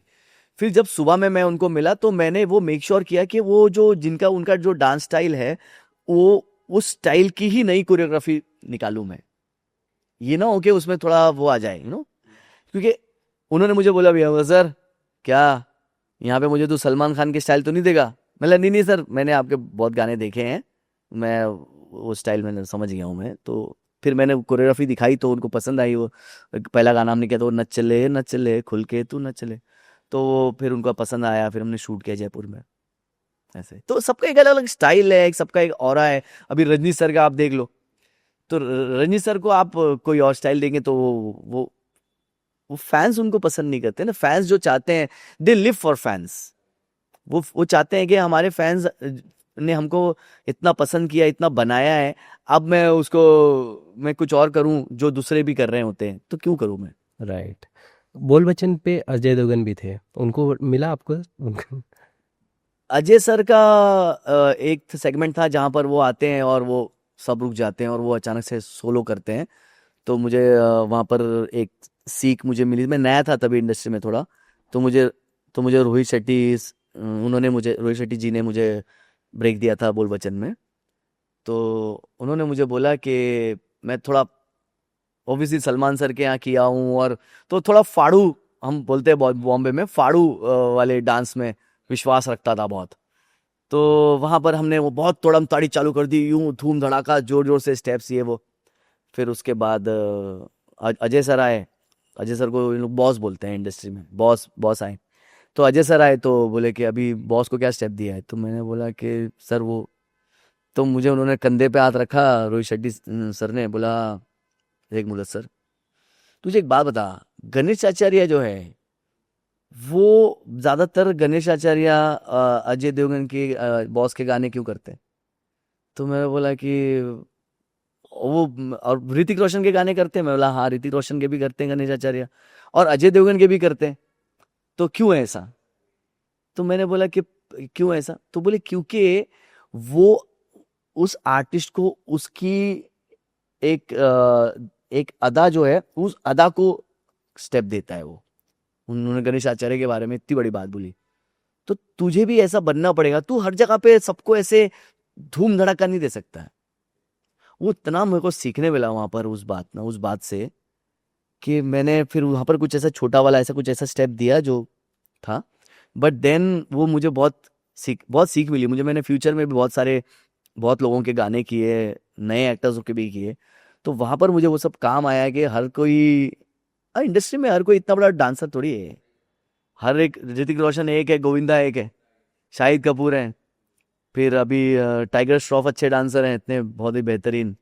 साउथ में क्या नाम है, जूनियर एनटीआर हैं, वो इतना अच्छा डांस करते हैं। अल्लू अर्जुन भी है। तो आई थिंक धीरे धीरे dancing dancing is not dancing in another another part of, it's like a performing art. तो वो उसी को ज्यादा अच्छी से आती है जो उसको पसंद करता है। आप बोलोगे कि मैं काम करता हूँ, मैं स्टार बनने जा रहा हूँ, तो मुझे डांसिंग भी आनी चाहिए, मुझे वो भी आना चाहिए, लेकिन तुमको पसंद है क्या। अगर तुम्हें पसंद है तो ही वो अच्छे से आएगा तुम्हें। और वो आप लोगों को समझ में आना कि आप वो समझ होनी चाहिए कि आर्टिस्ट कितना कंफर्टेबल है, उसके ऊपर क्या सूट कर रहा है क्या। ऑडियंस को ये नहीं लगना चाहिए कि ये सीख के कर रहा है। हम बोलते हैं you perform like you own the steps, मतलब ये तुम्हारे स्टेप हैं, ये तुम्हारे खुद के हैं, ऐसा परफॉर्म करो ऐसा लगे खुद के हैं, तभी वो बात बनती है। और हाँ, नहीं अगर वो खुद के नहीं लगे तो फिर क्या ही कोरियोग्राफ किया है। फिर तो भाग रहा है, इधर से उधर भाग रहा है, उधर से उधर भाग रहा है टीवी पे, अरे भाई क्या हो रहा है ये। तो ऐसा करके मतलब क्या है काम करके। स्टेप आपने फाड़ू बैठा दिए, या वो आगे पीछे भाग रहा है, वहां भाग रहा है, वो डांसर पीछे गलती कर रहे हैं, वो वहां वो मिस्टेक हो रही है। ठीक है, वो मैंने भी जिंदगी में अपने सीखा है, हर कोई सीखता है, नए कोरियोग्राफर्स भी सीख रहे हैं। तो सीखने से होता है धीरे धीरे। लेकिन क्या होता है, गाना एक बार छप गया तो फिर छप गया भैया। फिर आप 10 साल बाद अपने बच्चे को बताओगे कि देखो बेटा मैंने ये गाना किया था, अच्छा डैडी ये तो गलतियां कर रहे हैं लोग तो। बस मुझे एक चीज़ समझाइए कि जब आप नए होते हो, जब आप इंडस्ट्री में आते हो, समटाइम्स सेट पर ऐसी चीज़ें होती है जो आप नया आर्टिस्ट है उसको हिलाकर रख देती है। आपने कभी कोई ऐसा एक्सपीरियंस किया इस दौरान पूरे कि यार ये चीज़ हो गई, मुझे डांट पड़ी, या इस तरह की सारी चीज़, ऐसा कोई एक्सपीरियंस आपके करियर में रहा है? यार देखो, गलतियां तो नहीं होंगी तो मतलब, सही बात है। गलतियां नहीं होंगी तो आप इंसान नहीं हो, फिर बिल्कुल। फरिश्ते हो तो आप। वो तो तो गलतियां तो होनी ही है, हम्म आपको उन गलतियों से सीखना है। हम्म अगर आप और गलतियों को मानना है, हम्म ये हो नहीं सकता, ये ऐसा है ही नहीं। हम्म, आपने जब ऐसा बोल दिया खत्म हो जाते हैं। फिर तो तुम खत्म हो। हम्म तुम किधर है, कहाँ से आए भाई, गाँव, कौन सा गाँव है, तो फिनिश है। तो गलतियों को तुम्हें मानना है, तुमको अपनी गलतियों को मानना है। और हाँ, अगर तुम्हें नहीं समझ में आ रहा है कि गलती है तो भी मान लो, बाद में सोचो कि सही में गलत किया है कि नहीं किया है, वो भी बात है। जैसे मैंने आपको कहा, you have to be a student. तुम कितने भी बड़े बन जाओ, you have to be a student. If you are student you will still think about your mistake, okay हाँ। तो ऑब्वियसली वो मिस्टेक्स तो बहुत हुई हैं, काफ़ी होती हैं कभी कभार। लेकिन ये है कि फिल्म इंडस्ट्री में मिस्टेक होना, छोटी मिस्टेक होना या बड़ी मिस्टेक होना, उससे नुकसान बहुत बड़े हो सकते हैं। पूरा यूनिट आपके ऊपर रहता है निर्भर। आप अचानक से बोले कि आपने फ़ोन बंद किया, आप चले गए दोस्तों के साथ पार्टी करने, ये नहीं हो सकता है। ये फिल्म इंडस्ट्री में ये सब ये तो पॉसिबल ही नहीं है। ये नहीं हो सकता है। अगर समझ इतने लीजिए लापरवाह नहीं हो पत, सकते आप। पत, 5 अगर एक्टर्स हैं आपके गाने में, एक एक्टर अगर बीमार हो जाए तो भी गाना होना ही है। या अगर कोई कैमरा में से कोई बंदा अगर आज नहीं आए तो भी कोई प्रॉब्लम नहीं है, थोड़ा नुकसान होगा लेकिन हो जाएगा। या कोई लाइट में से, लेकिन अगर आपने गाने की जिम्मेदारी उठाई है, आप अगर नहीं जाओ, आपको उस दिन कुछ भी हो जाए आपको करना ही है। चाहे उस दिन, चाहे कुछ भी हो जाए, आपके घर में कुछ हो जाए या आपको कुछ शादी हो आपकी, तो भी फेरे छोड़ के आपको आपको गाना करना है। You have to do that song, so that is one big responsibility. आपको गाना, और आप पूरी यूनिट पे इतने पैसे लगे हैं, इतनी लाइट्स, इतना कैमरा, इतना सारे बड़े बड़े इक्विपमेंट्स हैं, और इतने सारे डांसर्स हैं, इतना कॉस्ट्यूम है, इतना पूरी टीम है, मतलब पूरी यूनिट है 200-250 लोगों की।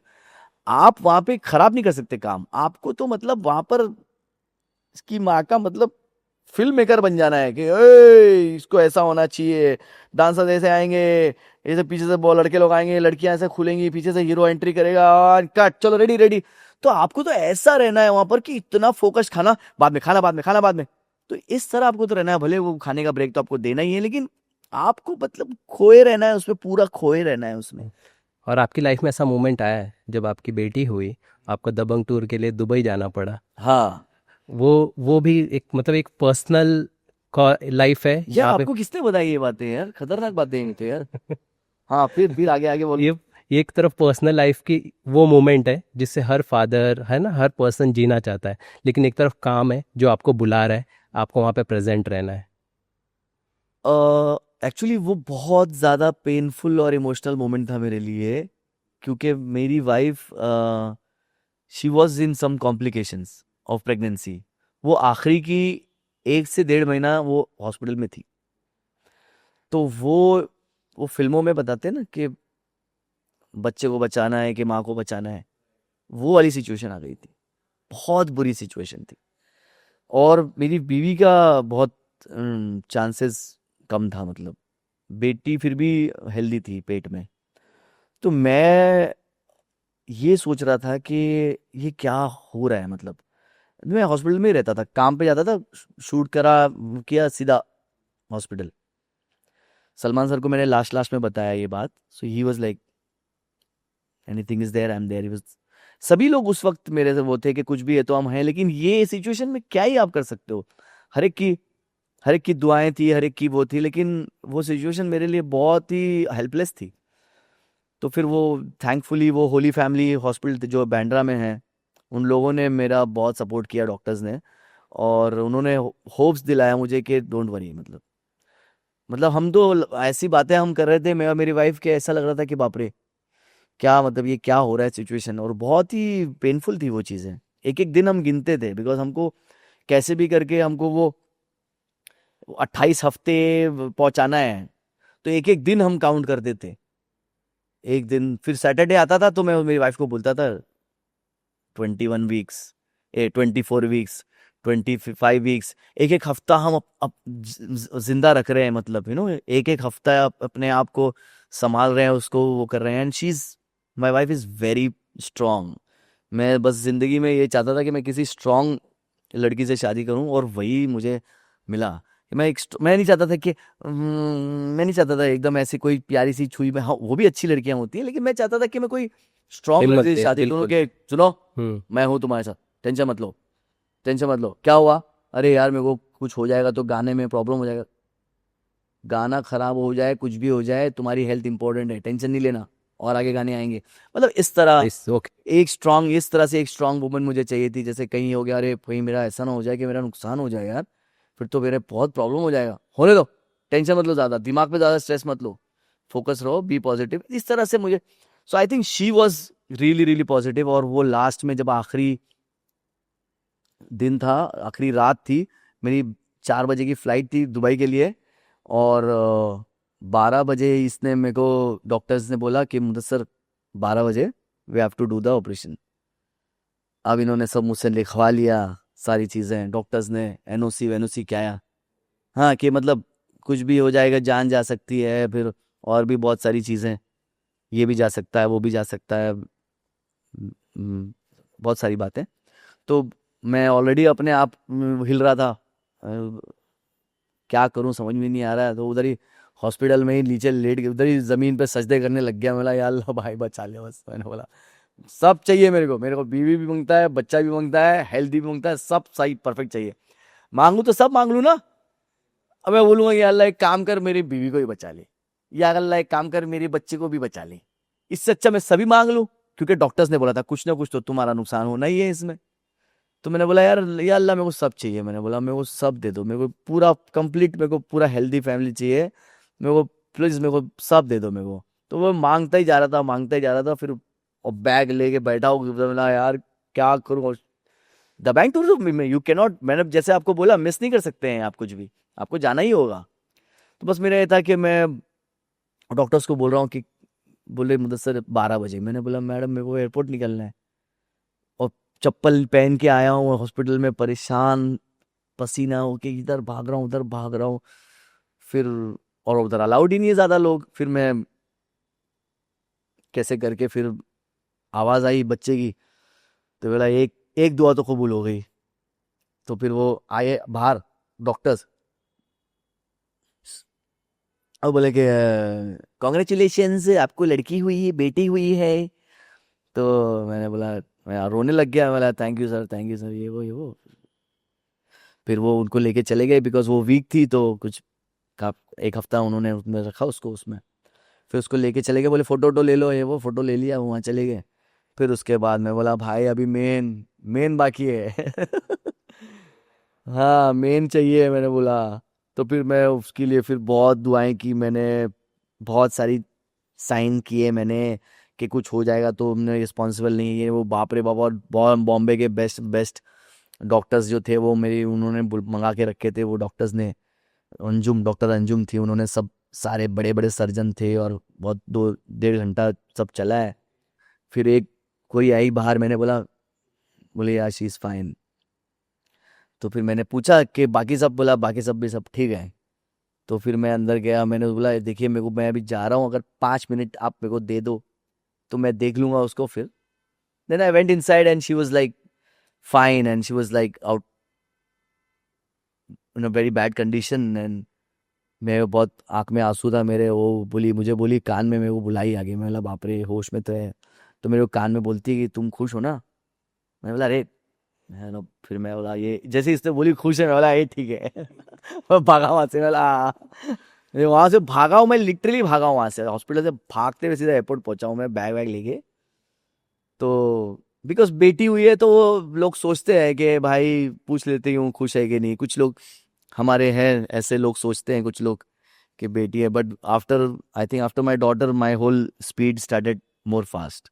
हाँ बहुत मेरी स्पीड बढ़ गई, और मैं बहुत थैंकफुल हूँ कि मुझे पहली बेटी हुई, बहुत थैंकफुल। अच्छा मुझे ये बताइए, जब आप उसके बाद जाते हो दुबई, जाते हो सभी को बताते हो कि फादर बन मैंने गए? किसी को नहीं बताया, नहीं बताया? मैंने किसी को नहीं अच्छा। बताया, मैंने बोला भाई जब तक घर पे नहीं आएगी मैं बताऊंगा नहीं किसी को। ओके। मैंने किसी को भी नहीं बताया, खाली मैंने प्रवीण जो मेरी टीम में है उनको मैंने बोला, प्रवीण क्या हुआ सर, मैंने बोला यार मेरे को बेटी हुई है यार, और सर ऐसे चिल्लाने लग गया वो। तो मैं, मुझे खुद को शर्म आ रही थी, अभी भी मुझे शर्म आती है किसी को बोलने के लिए, शर्म मतलब शर्म शर्म हाँ वो है शर्मीला, आपका एक। शर्मीला तरीके से। कि मैं मतलब बिकॉज आई वॉज एक शर्म, जैसे शादी में शर्म आती है वैसे ही पली प्यारी सी शर्म आती है जैसे बोलने से, तो मैं अभी भी बोलता हूँ तो थोड़े बोलते हुए मुझे हंसी आ जाती है, थोड़ी शर्म आ जाती है। बट ऑब्वियसली वो प्रवीण को बोला, प्रवीण बहुत खुश हुआ, गले लगाया उसने मुझे, फिर मैंने मेरे एक मोइन भाई उनको बताया। फिर मैंने जब हम घर आए फिर 2 दिन बाद, क्योंकि मैं वहाँ पे बीमार हो गया था, तो दुबई में मैं हॉस्पिटल में एडमिट था एक दिन, तो वो मुझे इन्फेक्शन हो गया था। फिर वहां से क्योंकि मैं भूल गया था, सब ध्यान नहीं दे पाया था, तो फिर वो दुबई में बहुत वायरल चल रहा था उसका उसका इन्फेक्शन का। तो फिर मैं जब यहाँ आया तो फिर सलमान सर के घर पे गया, तब मैंने उनको बताया। बोले सर नहीं, मैंने मैसेज किया सलमान सर को, ये शो में सब बिजी थे और वो सब, तो मुझे मैं सोचा अभी सब शो हो जाए फिर शांति थोड़ा सा पीसफुली मैं बताऊंगा। सलमान सर को मैसेज किया है, इन्होंने मुझे रिप्लाई किया कॉन्ग्रेचुलेशंस। को एज अ कोरियोग्राफर आपकी लाइफ की इनसिक्योरिटीज़ क्या हैं, अगर आप बता सकें तो? मेरी इनसिक्योरिटी है मेरा टाइम। मुझे लगता है कि मेरे पास वक्त थोड़ा कम है और सपने बहुत ज़्यादा हैं, तो मुझे ऐसा लगता है कि सभी चीज़ें पूरी होनी थोड़ी मुश्किल है। बट इन इनसिक्योरिटी से ज़्यादा मुझे लगता है कि मेरे भाग्य में होना चाहिए वो। इनसिक्योर होने से फिर हो जाएगा कि मेरे को वो चीज़ की बहुत ज़्यादा लालच हो जाएगी, और मुझे उस लालच के फंदे में पड़ना नहीं है। हाँ, थोड़े पैसे कमाने हैं, थोड़ा और कुछ कर्जे हैं उनको अदा करने हैं, कुछ अच्छा काम करना है फैमिली के लिए, माँ बाप के लिए, और मेरी बेटी के लिए, मेरी बीवी के लिए, रिश्तेदारों के लिए, भाई बहनों के लिए। मगर उसके साथ साथ मुझे अपने आप की इंसानियत खोनी नहीं है, मुझे बिगड़ना नहीं है, मुझे मुझे अपने आप को कोई गलत रास्ते में डाल के पैसे नहीं कमाने हैं। तो वही कोशिश में लगा हूँ कि और अच्छा क्या करूँ। अभी फिल्म की भी प्लानिंग चल रही है, मे बी एक फिल्म करूँगा, may be next year direct करूँगा, तो उसके ऊपर भी सब चल रहा है। ओके। मुद्दे सर, हमारे ना हम गीता जी से बात कर रहे थे, वो आई थी शो में, तो हम उनसे पूछे थे कि मैम कब आपको फिल्मों में देखेंगे, कब कर रहे हैं।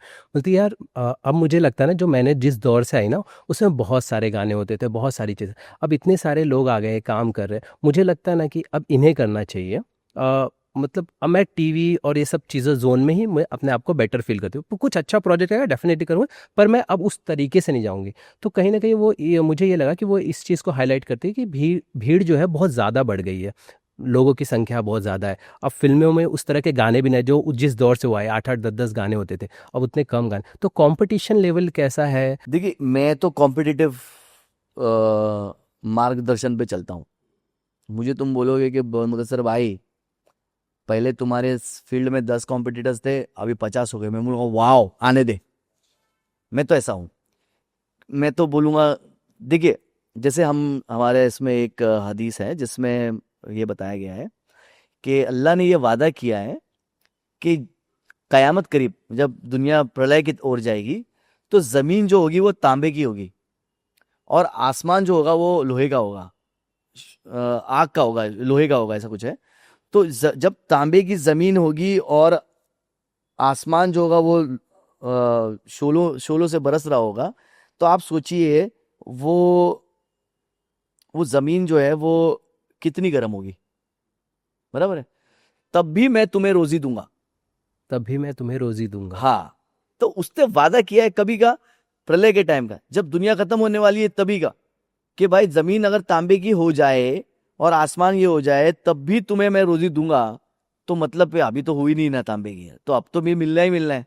और अभी मैं होप छोड़ दूं कि नहीं ये नहीं हो रहा है, या वो खत्म हो गया, ये वो खत्म हो गया, या कंपटीशन हो गया ज्यादा, या लोग ज्यादा हो गए, तो मैं उसमें विश्वास रखता हूँ कि अगर मुझे करना है कि नहीं करना है, मैं वो नहीं देखूंगा कंपटीशन है या कम है या ज्यादा है, मैं ये देखूंगी मुझे करना है कि नहीं करना है। गीता की मैं एक बात बहुत अच्छी मैं उनकी बोलूंगा कि वो बहुत ही सॉर्टेड पर्सनालिटी है। मैं उनको बहुत करीबी से जानता हूँ। वो बहुत सॉर्टेड और पीसफुल पर्सनालिटी है। वो ज़्यादा मेस अराउंड मेसी नहीं पसंद करती हैं। She is very much clear about what she wants. So इसके लिए मैं वो बहुत अच्छी बात है किसी इंसान की। बट मेरा ऐसा है कि मैं वैसा बन नहीं सकता हूँ, क्योंकि मेरे आसपास बहुत जिम्मेदारियां हैं, और उस वजह से मैं मुझे लड़ना ही है। ओके।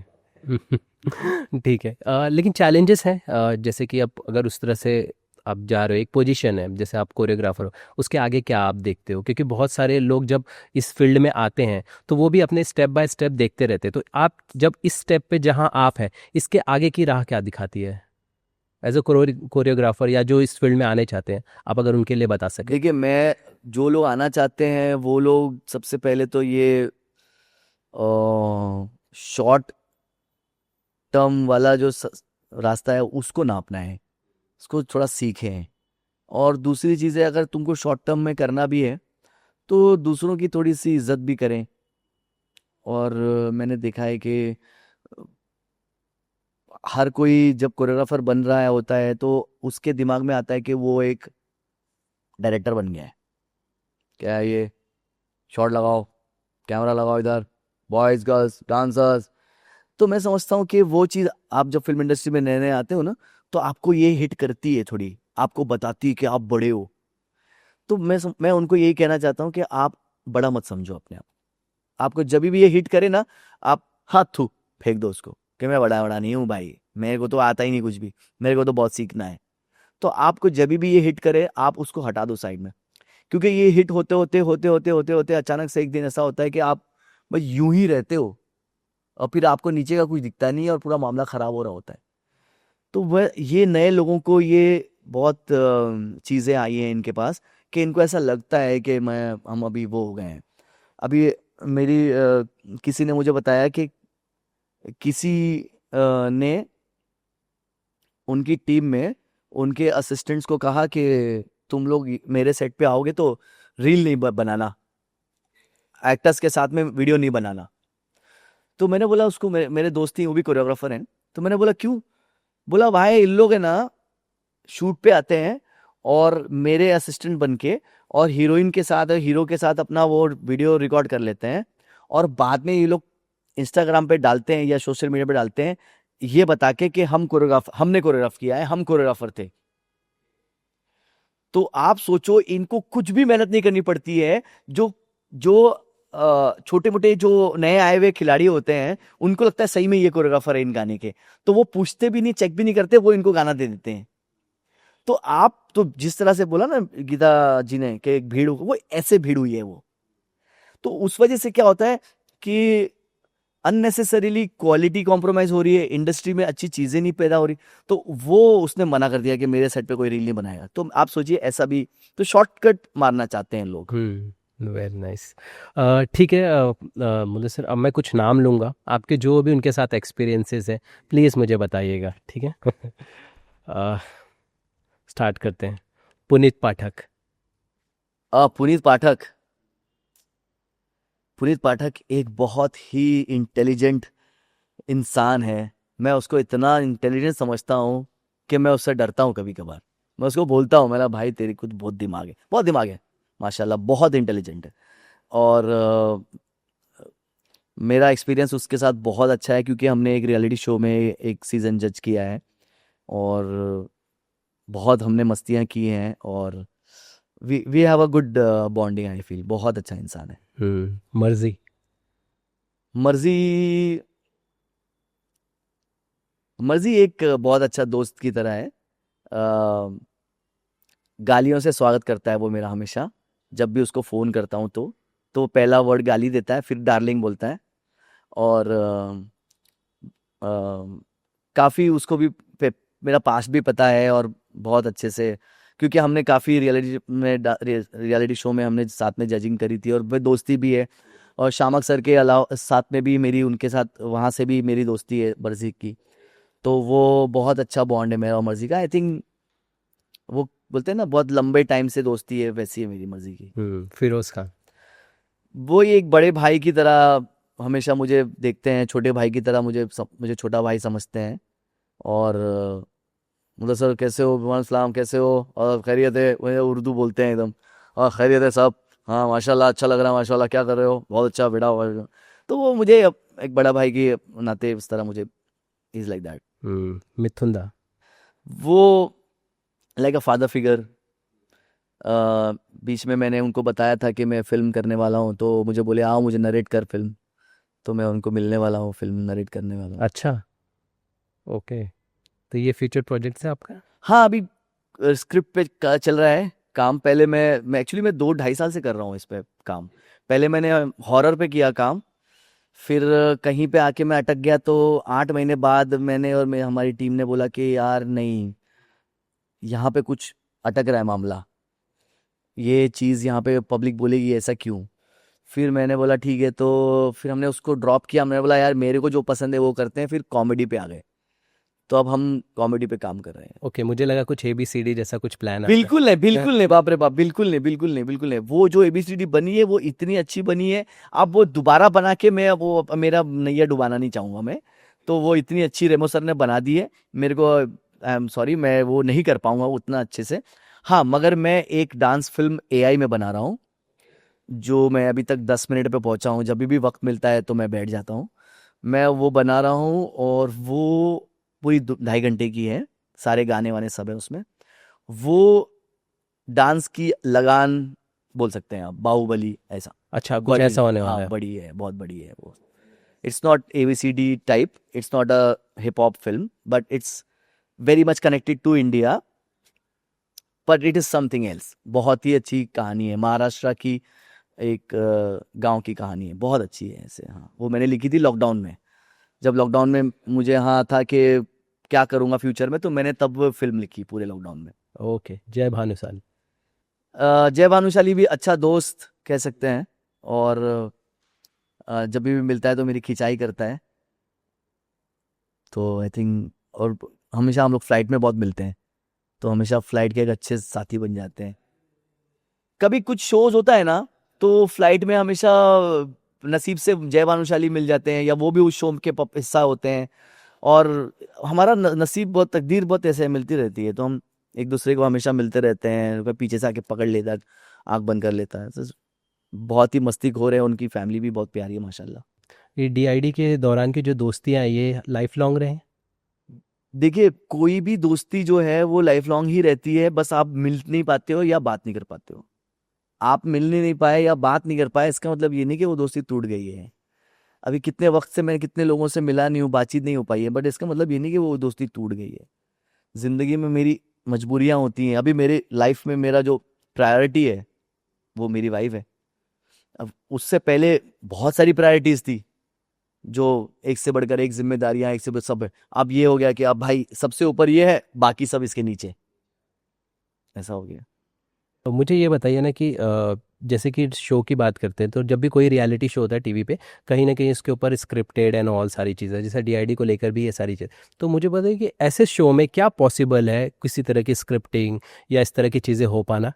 मैंने तो कभी नहीं किया ये स्क्रिप्टिंग वाली चीजें, क्योंकि मैं बोलने का मेरा इशू है। मैं, आप मुझे बोलोगे बेटा बोलो 4 लाइनें, तो मैं वो नहीं बोल पाऊंगा, क्योंकि वो मैं नहीं बोल पाऊंगा वो चीज़। जो मेरे अंदर है मैं वही अच्छे से बोल पाऊंगा।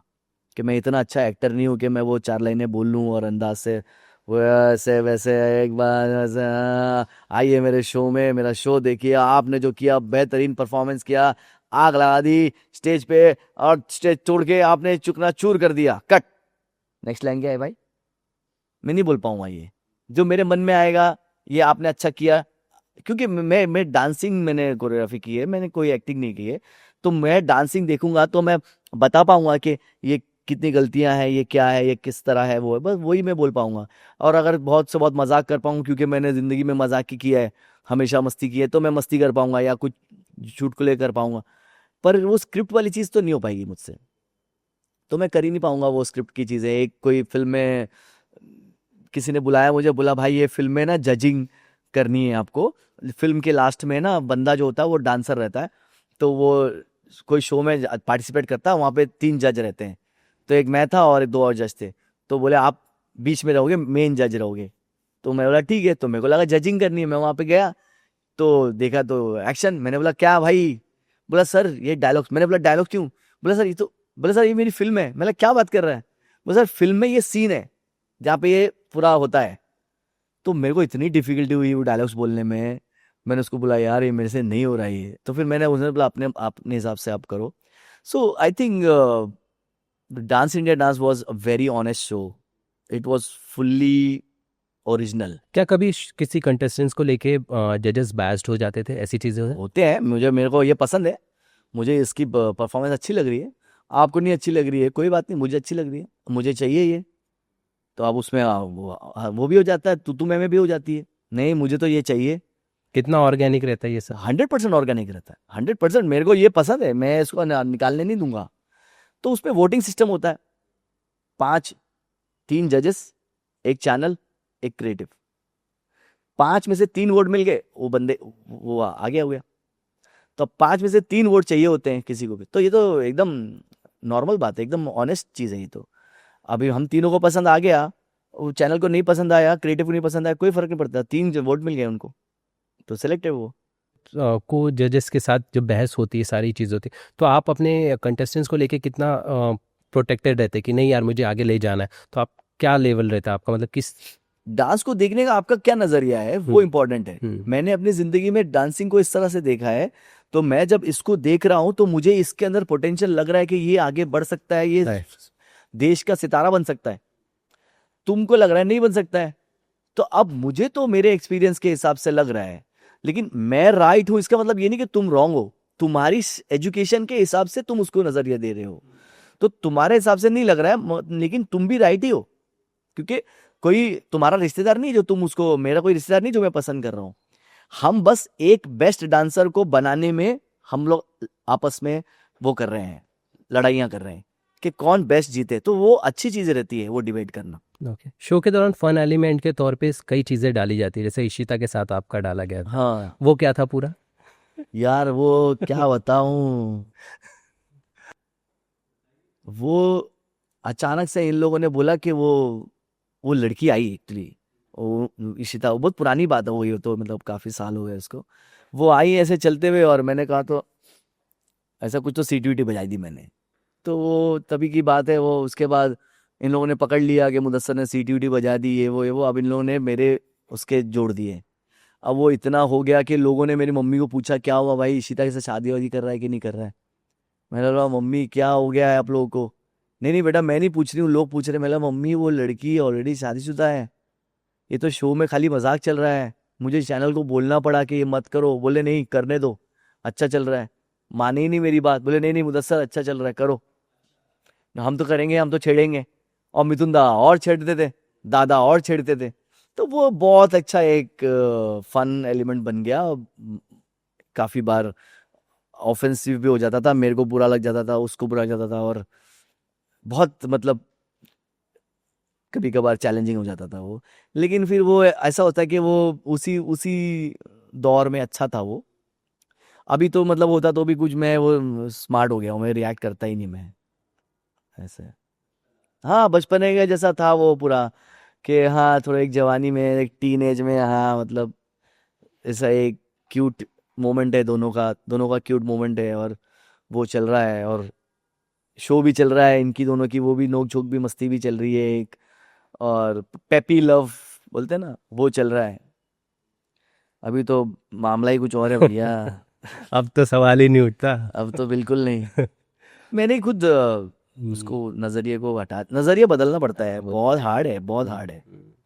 मुझ जब भी ना मुदस्सर और सलमान खान ऐसे यू डालता हूँ ना गूगल पे, तो मुझे 2-3 चीज़ें दिखाई देती है, इसमें से एक चीज़ है आपके पीछे कौन है। अच्छा वो, बाप रे बाप, वो यार वो क्या हुआ देखिए, इन लोगों ने मुझे बोला कि हर एक कंटेस्टेंट को कोई ना कोई इंस्पिरेशनल लाइन बोलो।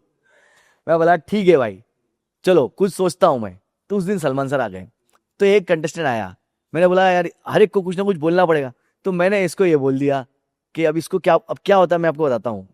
ये वाले जज ने बोला तुम्हारे डांस में टा टू टी टू, ये बता दिया, टेक्निकल पॉइंट बता दिया। तो अब टेक्निकल नहीं बोल सकता मैं, क्योंकि एक ने बता दिया है, एक ने एक बताया तो आपको दूसरा बताना है।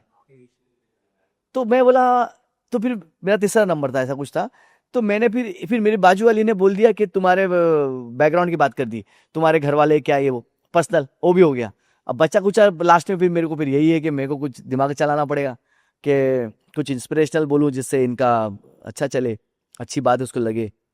तो मैंने बोला तुम्हारे पीछे कौन है, आपके पीछे कौन है? तो उसने बोला कोई नहीं है। तो मैं बोला एक दिन तुम इतने आगे जाओगे कि जिंदगी की रेस में तुम इतने आगे जाओगे कि तो तुम सबसे आगे होगा, पीछे कोई नहीं होगा। अरे भाई, उतना बोलना था कि सलमान सर ने पकड़ लिया। और जो मेरी क्लास ली है उस दिन, बाप रे बाप, वो तो इंस्टाग्राम पे तो एडिटेड है वो, लेकिन मेरी जो क्लास ली है, बोले अरे क्या बोल दिया, अरे ये वो। और मुझे, मैं बोलने के तुरंत 1 सेकंड बाद मुझे वो एम्बैरेसमेंट हो गया था, जिल्लत आ गई थी मेरे अंदर कि मैंने गलत कर दिया, मैंने बहुत, मतलब फालतू बात कर दी है एकदम जिससे मेरी जिंदगी में मुझे बेइज्जत किया जाएगा और वो भी इतने बड़े लोगों के सामने, दादा और दूसरे सलमान सर। हम्म। और भाई, और वो दोनों का बॉन्ड तो अलग ही है। बाप रे बाप, हाँ। वो दोनों का बॉन्ड जब, और आज वो टीवी पे देखिए ऐसा लगता है, लेकिन वो जब आप वहां होते हो ना, वो और ज्यादा हंसते रहते हो आप, दोनों को देखते ही रहोगे आप। नजर मिलाना मुश्किल अरे होता है। वो, हाँ, वो बहुत एक दूसरे में बातें, वो ये वो बहुत, मतलब वो ट्रीट टू वॉच बोलते हैं ना, ट्रीट टू वॉच। कितना टाइम चला था वो सेट पे आफ्टर सलमान? वो पूरा दिन वो, अच्छा, पूरे दिन पूरा ही 3 एपिसोड रहता है ना, हम्म। फुल डे का शूट रहता है वो, हम्म। फिर वो कट के 1 घंटे में नहीं बना। नहीं, मैं ये जानना चाहता कि बिहाइंड द सीन क्या हुआ, सलमान रो कर रहे थे परेशान आपको? नहीं नहीं, इसी ही इज, मैं आपको बता दूं, वो एक बहुत ही जेंटलमैन और समझदार इंसान है। तो वो अगर आपकी क्लास भी ले रहे होते हैं ना मस्ती में भी, हम्म। तो वो कुछ टाइम के लिए ही लेते अच्छा, हैं। कुछ टाइम के हाँ, लिए होता है, वो ओके। फिर उसके बाद वो समझते हैं कि नहीं, मतलब ये भी एक इंसान है। तो वो बाद में फिर नॉर्मल हो गए थे वो। एक बार मैं बाइक ली थी मैंने, कोई थोड़ी स्पोर्ट्स बाइक टाइप ऐसी ले ली थी, पैसा जमा करके। तो मैं लेके गया उधर, मैंने बोला सर वो बाइक ली है। बोला अच्छा। तो मैं बहुत इंडस्ट्री में नया नया आया था ना, एकदम कांडी था मैं एकदम। तो मुझे बोले कि किधर है? मैंने बोला सर वो बाहर। तो बाहर आए, देखे वो। तो बोले, अरे वाह, वेरी गुड यार, वेरी नाइस, कॉन्ग्रेचुलेशंस। तो बोले कि डंबल।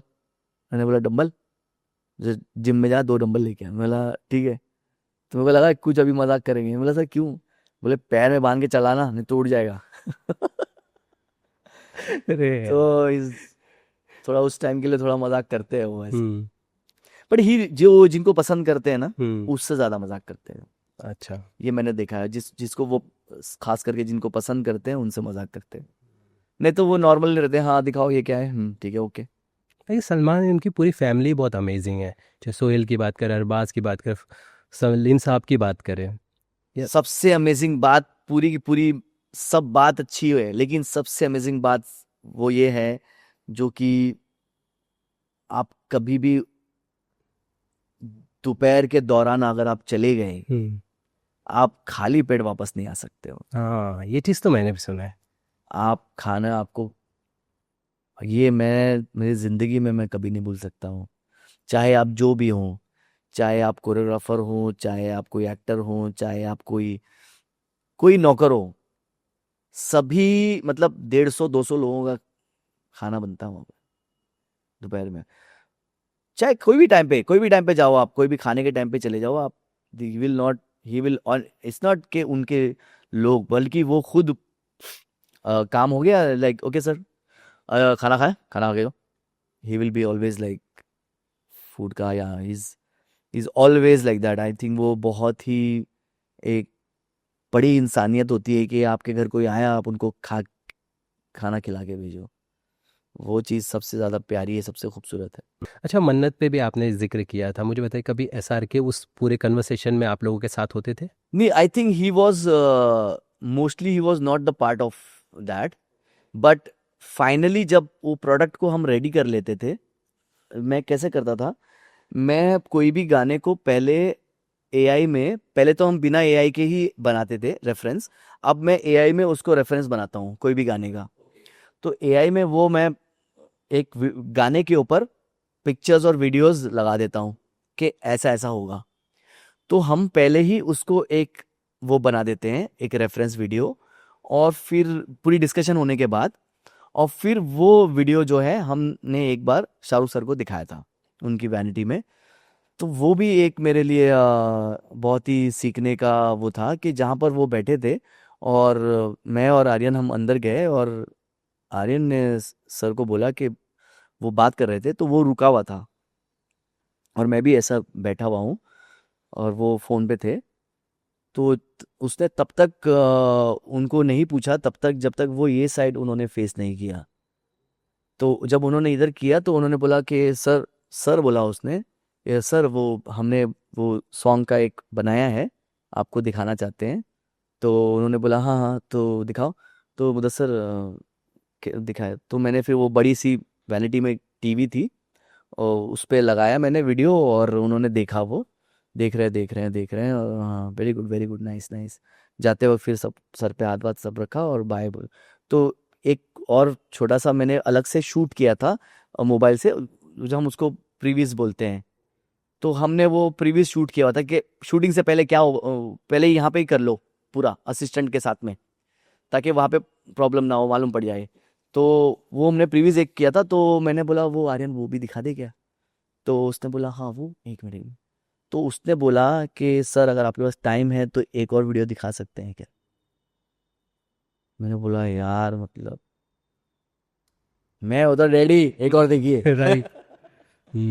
मतलब सर इतने सारे गाने हमने देखे आपके, एक से एक आइकॉनिक, मतलब एक एक स्टेप, जो हुक स्टेप, सलमान की बात करें, फिर आयुष शर्मा का जो है भाई की का बर्थडे एंड ऑल, सारे गाने कहीं ना बहुत अमेजिंग है। आपको पर्सनली ऐसा कौन सा है जो आपके दिल के करीब है? हालांकि आपका ही प्रोजेक्ट है सब, लेकिन यार देखो, मैं एक्चुअली करना चाहता हूँ कुछ अच्छा काम जिंदगी में, जो मुझे लगे। मेरा कैसा होता है कि मैं गाने को भी मुझे पसंद होना चाहिए। मुझे गाना 100% पसंद आ रहा है और 100% काम अच्छा हो रहा है, तब मैं सोचूंगा कि मैंने जंग जीत ली है। क्योंकि मैं म्यूजिकली भी थोड़ा सा हूँ अपनी जिंदगी में, कि कुछ अच्छी म्यूजिक आए, कोई अच्छा गाना आए, मैं भी ये चाहता हूँ। जब कोई अच्छा गाना आता है तो मैं बोलता हूँ कि हाँ, ये गाना अच्छा आया, ये गाना मुझे मिलना चाहिए। और अगर वो गाना मिलता है तो मैं सोचता हूँ ये गाने पे अच्छा काम होना चाहिए। तो ये सब कुछ एक जगह पे नहीं होता है कभी कभार। तो ऐसे बहुत मैं कोई ऐसी घड़ी का इंतजार कर रहा हूँ अभी भी, कि कोई ऐसा गाना हो जो ऐसा लगे ओ बाप रे क्या गाना है, और उस पे मैं काम करूँ एक लेवल का, तो ऐसा लगे अरे भाई क्या काम किया है, और वो अंजाम अच्छा हो और तब लगे हाँ भाई कुछ किया है। बट अभी तक ऑब्वियसली मुझे लगता है मैंने एक गाना मुझे सबसे ज़्यादा, जिसमें मैंने बहुत मेहनत करी थी और अच्छा रंग भी लाया था, वो एक तो वो पांडे जी सीटी, दबंग 2 का।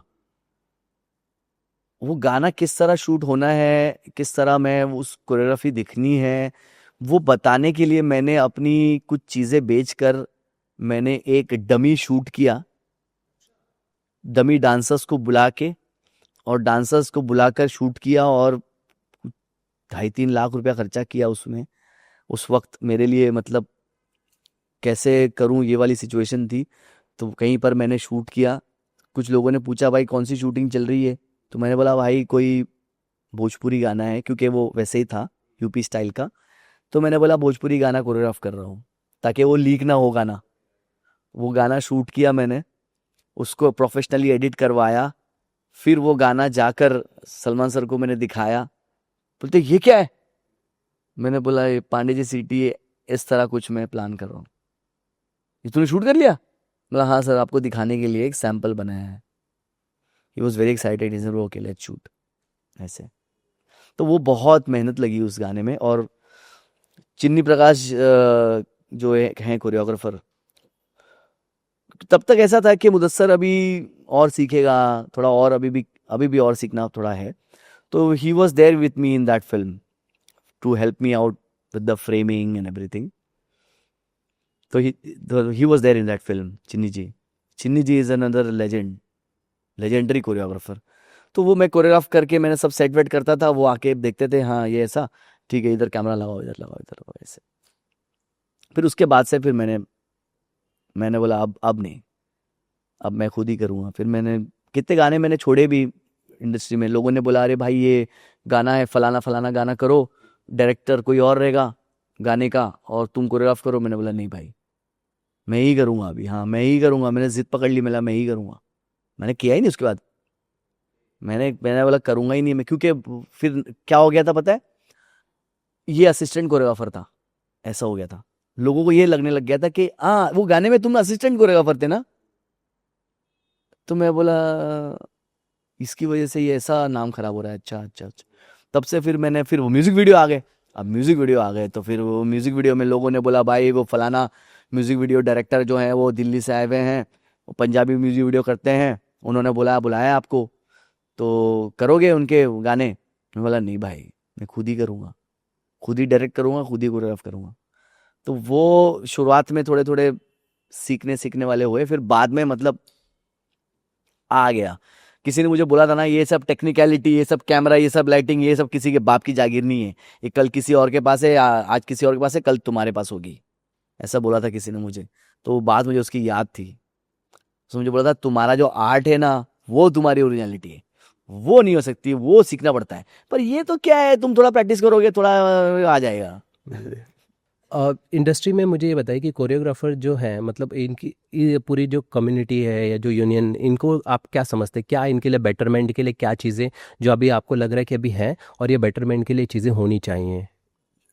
मुझे लगता है लिखावट अच्छी होनी चाहिए। मैं तो कुछ हूँ ही नहीं, फर्स्ट ऑफ ऑल मैं तो कोरियोग्राफर हूँ, मतलब मेरा क्या ही है इंडस्ट्री में रोल। बड़े बड़े डायरेक्टर हैं, बड़े बड़े राइटर हैं, बड़े बड़े प्रोड्यूसर्स हैं, बड़े बड़े एक्टर्स हैं। पर मुझे लगता है कि अगर कोई चीज़ चलती है, मुझे ऐसा लगता है, जो पुराने ज़माने से चलती आ रही है, वो एक ही बात है कि अच्छी लिखी जाएगी तो अच्छी वो बनेगी। कोई भी चीज़, चाहे वो गाना हो, चाहे वो फिल्म हो, चाहे वो शॉर्ट फिल्म हो, चाहे वो वेब सीरीज हो, चाहे वो एड फिल्म हो, वो अच्छी लिखी जाएगी तो अच्छी बनेगी। तो पहली चीज़ है लिखावट। अगर वो अच्छी लिखी नहीं गई है, फिर कितने भी खर्चे कर लो उसके ऊपर, कितना भी उसके ऊपर बड़ा बड़ा डाल दो सब उसके ऊपर, वो फिर वो आपको वो उस लेवल पर नहीं पहुंचती। वो लिखावट बहुत ज़रूरी है, मुझे ऐसा लगता है। मुझे ये बताइए कि समटाइम्स हम ना देखते हैं कि हिंदी फिल्म इंडस्ट्री और साउथ का कंपैरिजन भी कई बार होता है फिल्मों को लेके। इन्हीं कई सारे रीजंस हैं। गाने तक को कंपेयर किया जाता है कि वहाँ के गानों में जो अलग लेवल का हमें चीज़ है। क्या आप एज अ फील चीज़ें देखते हैं, और अगर देखते हैं तो फिर क्या कमी महसूस कर पाते हैं? फिल्में मुझे लगता है कि वो लोग लिख रहे हैं थोड़ी सी, उनकी उनकी आसपास की कहानियां वो लोग बहुत निकाल रहे हैं। उनकी रीजनल कहानियां जो गढ़ी हुई हैं हमारे पास, हमने उनको छोड़ दिया है। यार छोड़ो यार, अपनी तो मॉडर्न चीज़ें लिखाओ यार। उन लोगों ने उन कहानियों को निकाल रहे हैं, उनकी रूट की कहानियां निकाल रहे हैं, उनसे ज़मीन से जुड़ी हुई कहानियों को निकालो और बड़ा दिखाओ।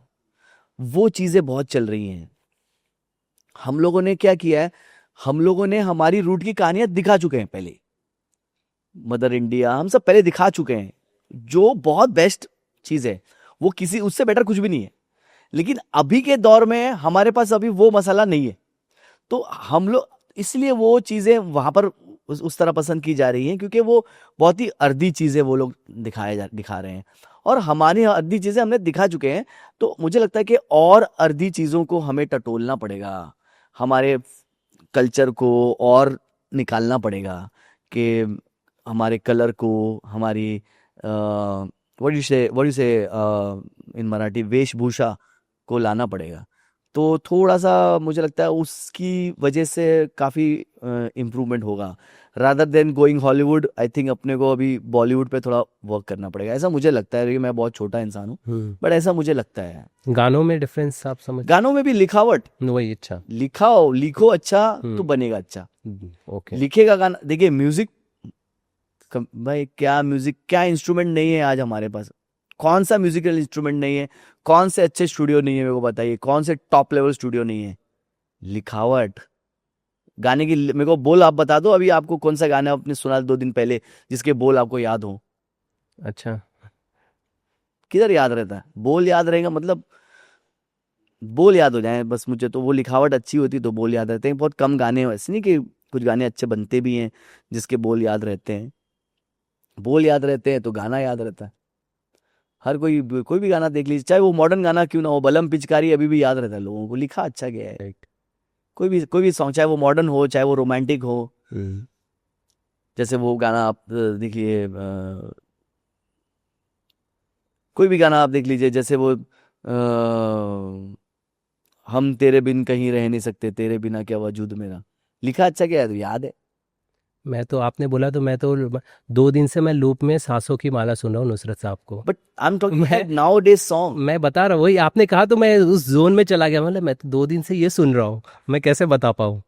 राइट। सांसों की माला में सिमरू में पी का नाम। राइट। फिर आप पी का नाम वाला सुन रहे हैं या उनका नाम वाला सुन रहे हैं? निपी के नाम वाला हाँ, वो भी नया एक आया है जिसमें उनका नाम है ना, नहीं नहीं, मैं है ना? मैं नुसरत साहब की बात। हाँ, वो अभी एक आया ना, सांसों की माला में सिमरू में उनका नाम, ऐसा कोई आएगा, कोई गाना आया है उसमें उनका नाम है।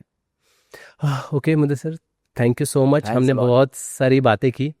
इज़ देयर एनीथिंग, कोई ऐसा टॉपिक या कोई बात जो आप शेयर करना चाहते हो, डेफिनेटली हम। भाई मुझे लगता है बहुत ज़्यादा मैंने आपका टाइम ले लिया, मैंने बहुत लंबी लंबी बातें कर ली है। अरे नहीं, ये तो बहुत अमेजिंग रहा अब हमारे लिए, क्योंकि मैं बहुत कम होता है कि कोरियोग्राफर्स के साथ बैठ पाना और उनसे चीज़ों को जान पाना, वो साइड ऑफ व्यू नहीं मिलता, और इसलिए मैं एज अ क्यूरियोसिटी में काफ़ी सवाल आपसे पूछता चला गया। हाँ, मैं भी थैंक बोलता ही गया, हाँ। You thank you so much. लंबा हो गया बहुत ये।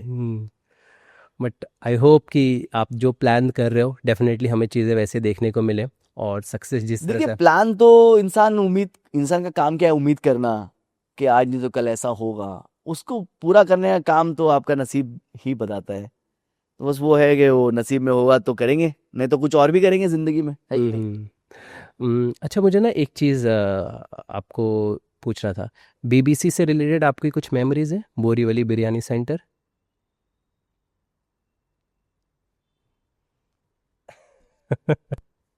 क्योंकि मैं आपको एक वीडियो दिखाना चाहता हूँ, इस पॉडकास्ट से पहले हम एक रिसर्च कर रहे थे, सो अगर उनसे जुड़ी आपकी कोई भी मेमोरीज है, आपको अगर याद आती है तो प्लीज़ ये वीडियो देखने के बाद बताइएगा।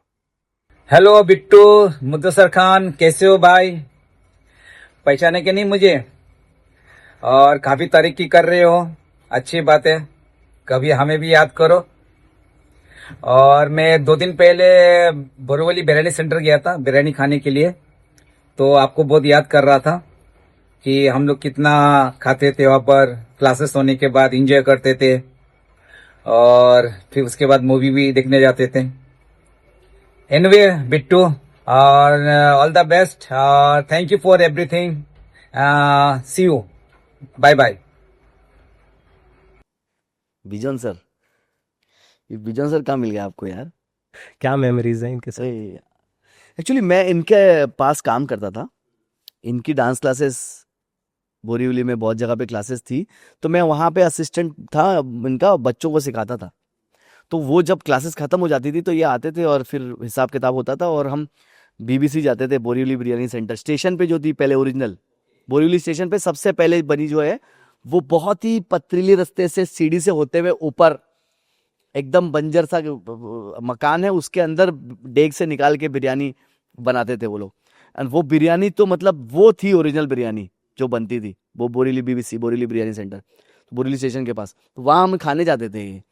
तो वहाँ से वो फिर मेमोरीज है हमारी, हम काफ़ी बार हम खाना खाने जाते थे, मूवीज़ भी जाते थे, मेरे को मूवीज़ का बहुत शौक था, मैं जाता रहता था इनके साथ में, सारी इंग्लिश मूवीज़ ये वो। तो ये हमारे सर थे, ये इनकी डांस क्लासेस थी, और हम वहाँ पे क्लासेस चलाते थे, बच्चों को मैं सिखाता था। तो छोटे छोटे बच्चे ने आते थे, 15-20 बच्चे, उन लोगों को मैं, मेरा नाम उधर बिट्टू सर था, बिकॉज वो मुझे बोला गया था कि भाई वो तुम अपना मुदस्सर खान जो है वो नहीं रख के बिट्टू सर रखो, सही है। मेरा निकनेम तो बिट्टू है, मुझे मेरे घर पे मम्मी सब बिट्टू ही बोलती हैं, तो मैं बिट्टू सर से बहुत फेमस हो गया था मैं। हाँ, बहुत फेमस हो गया था, बिट्टू सर बिट्टू सर। फिर फिल्म इंडस्ट्री में जब आया तो मैं बोला भाई यहाँ पे भी बिट्टू सर तो चलेगा, नहीं चल रहा है मुझे यार। तो मैं बोले क्या नाम है, तो मैंने बोला अरे बिट्टू, बोला बिट्टू नहीं, ओरिजिनल नाम क्या है, मैंने बोला मुदस्सर, बोला ऐसे बोलो ना, ये लो।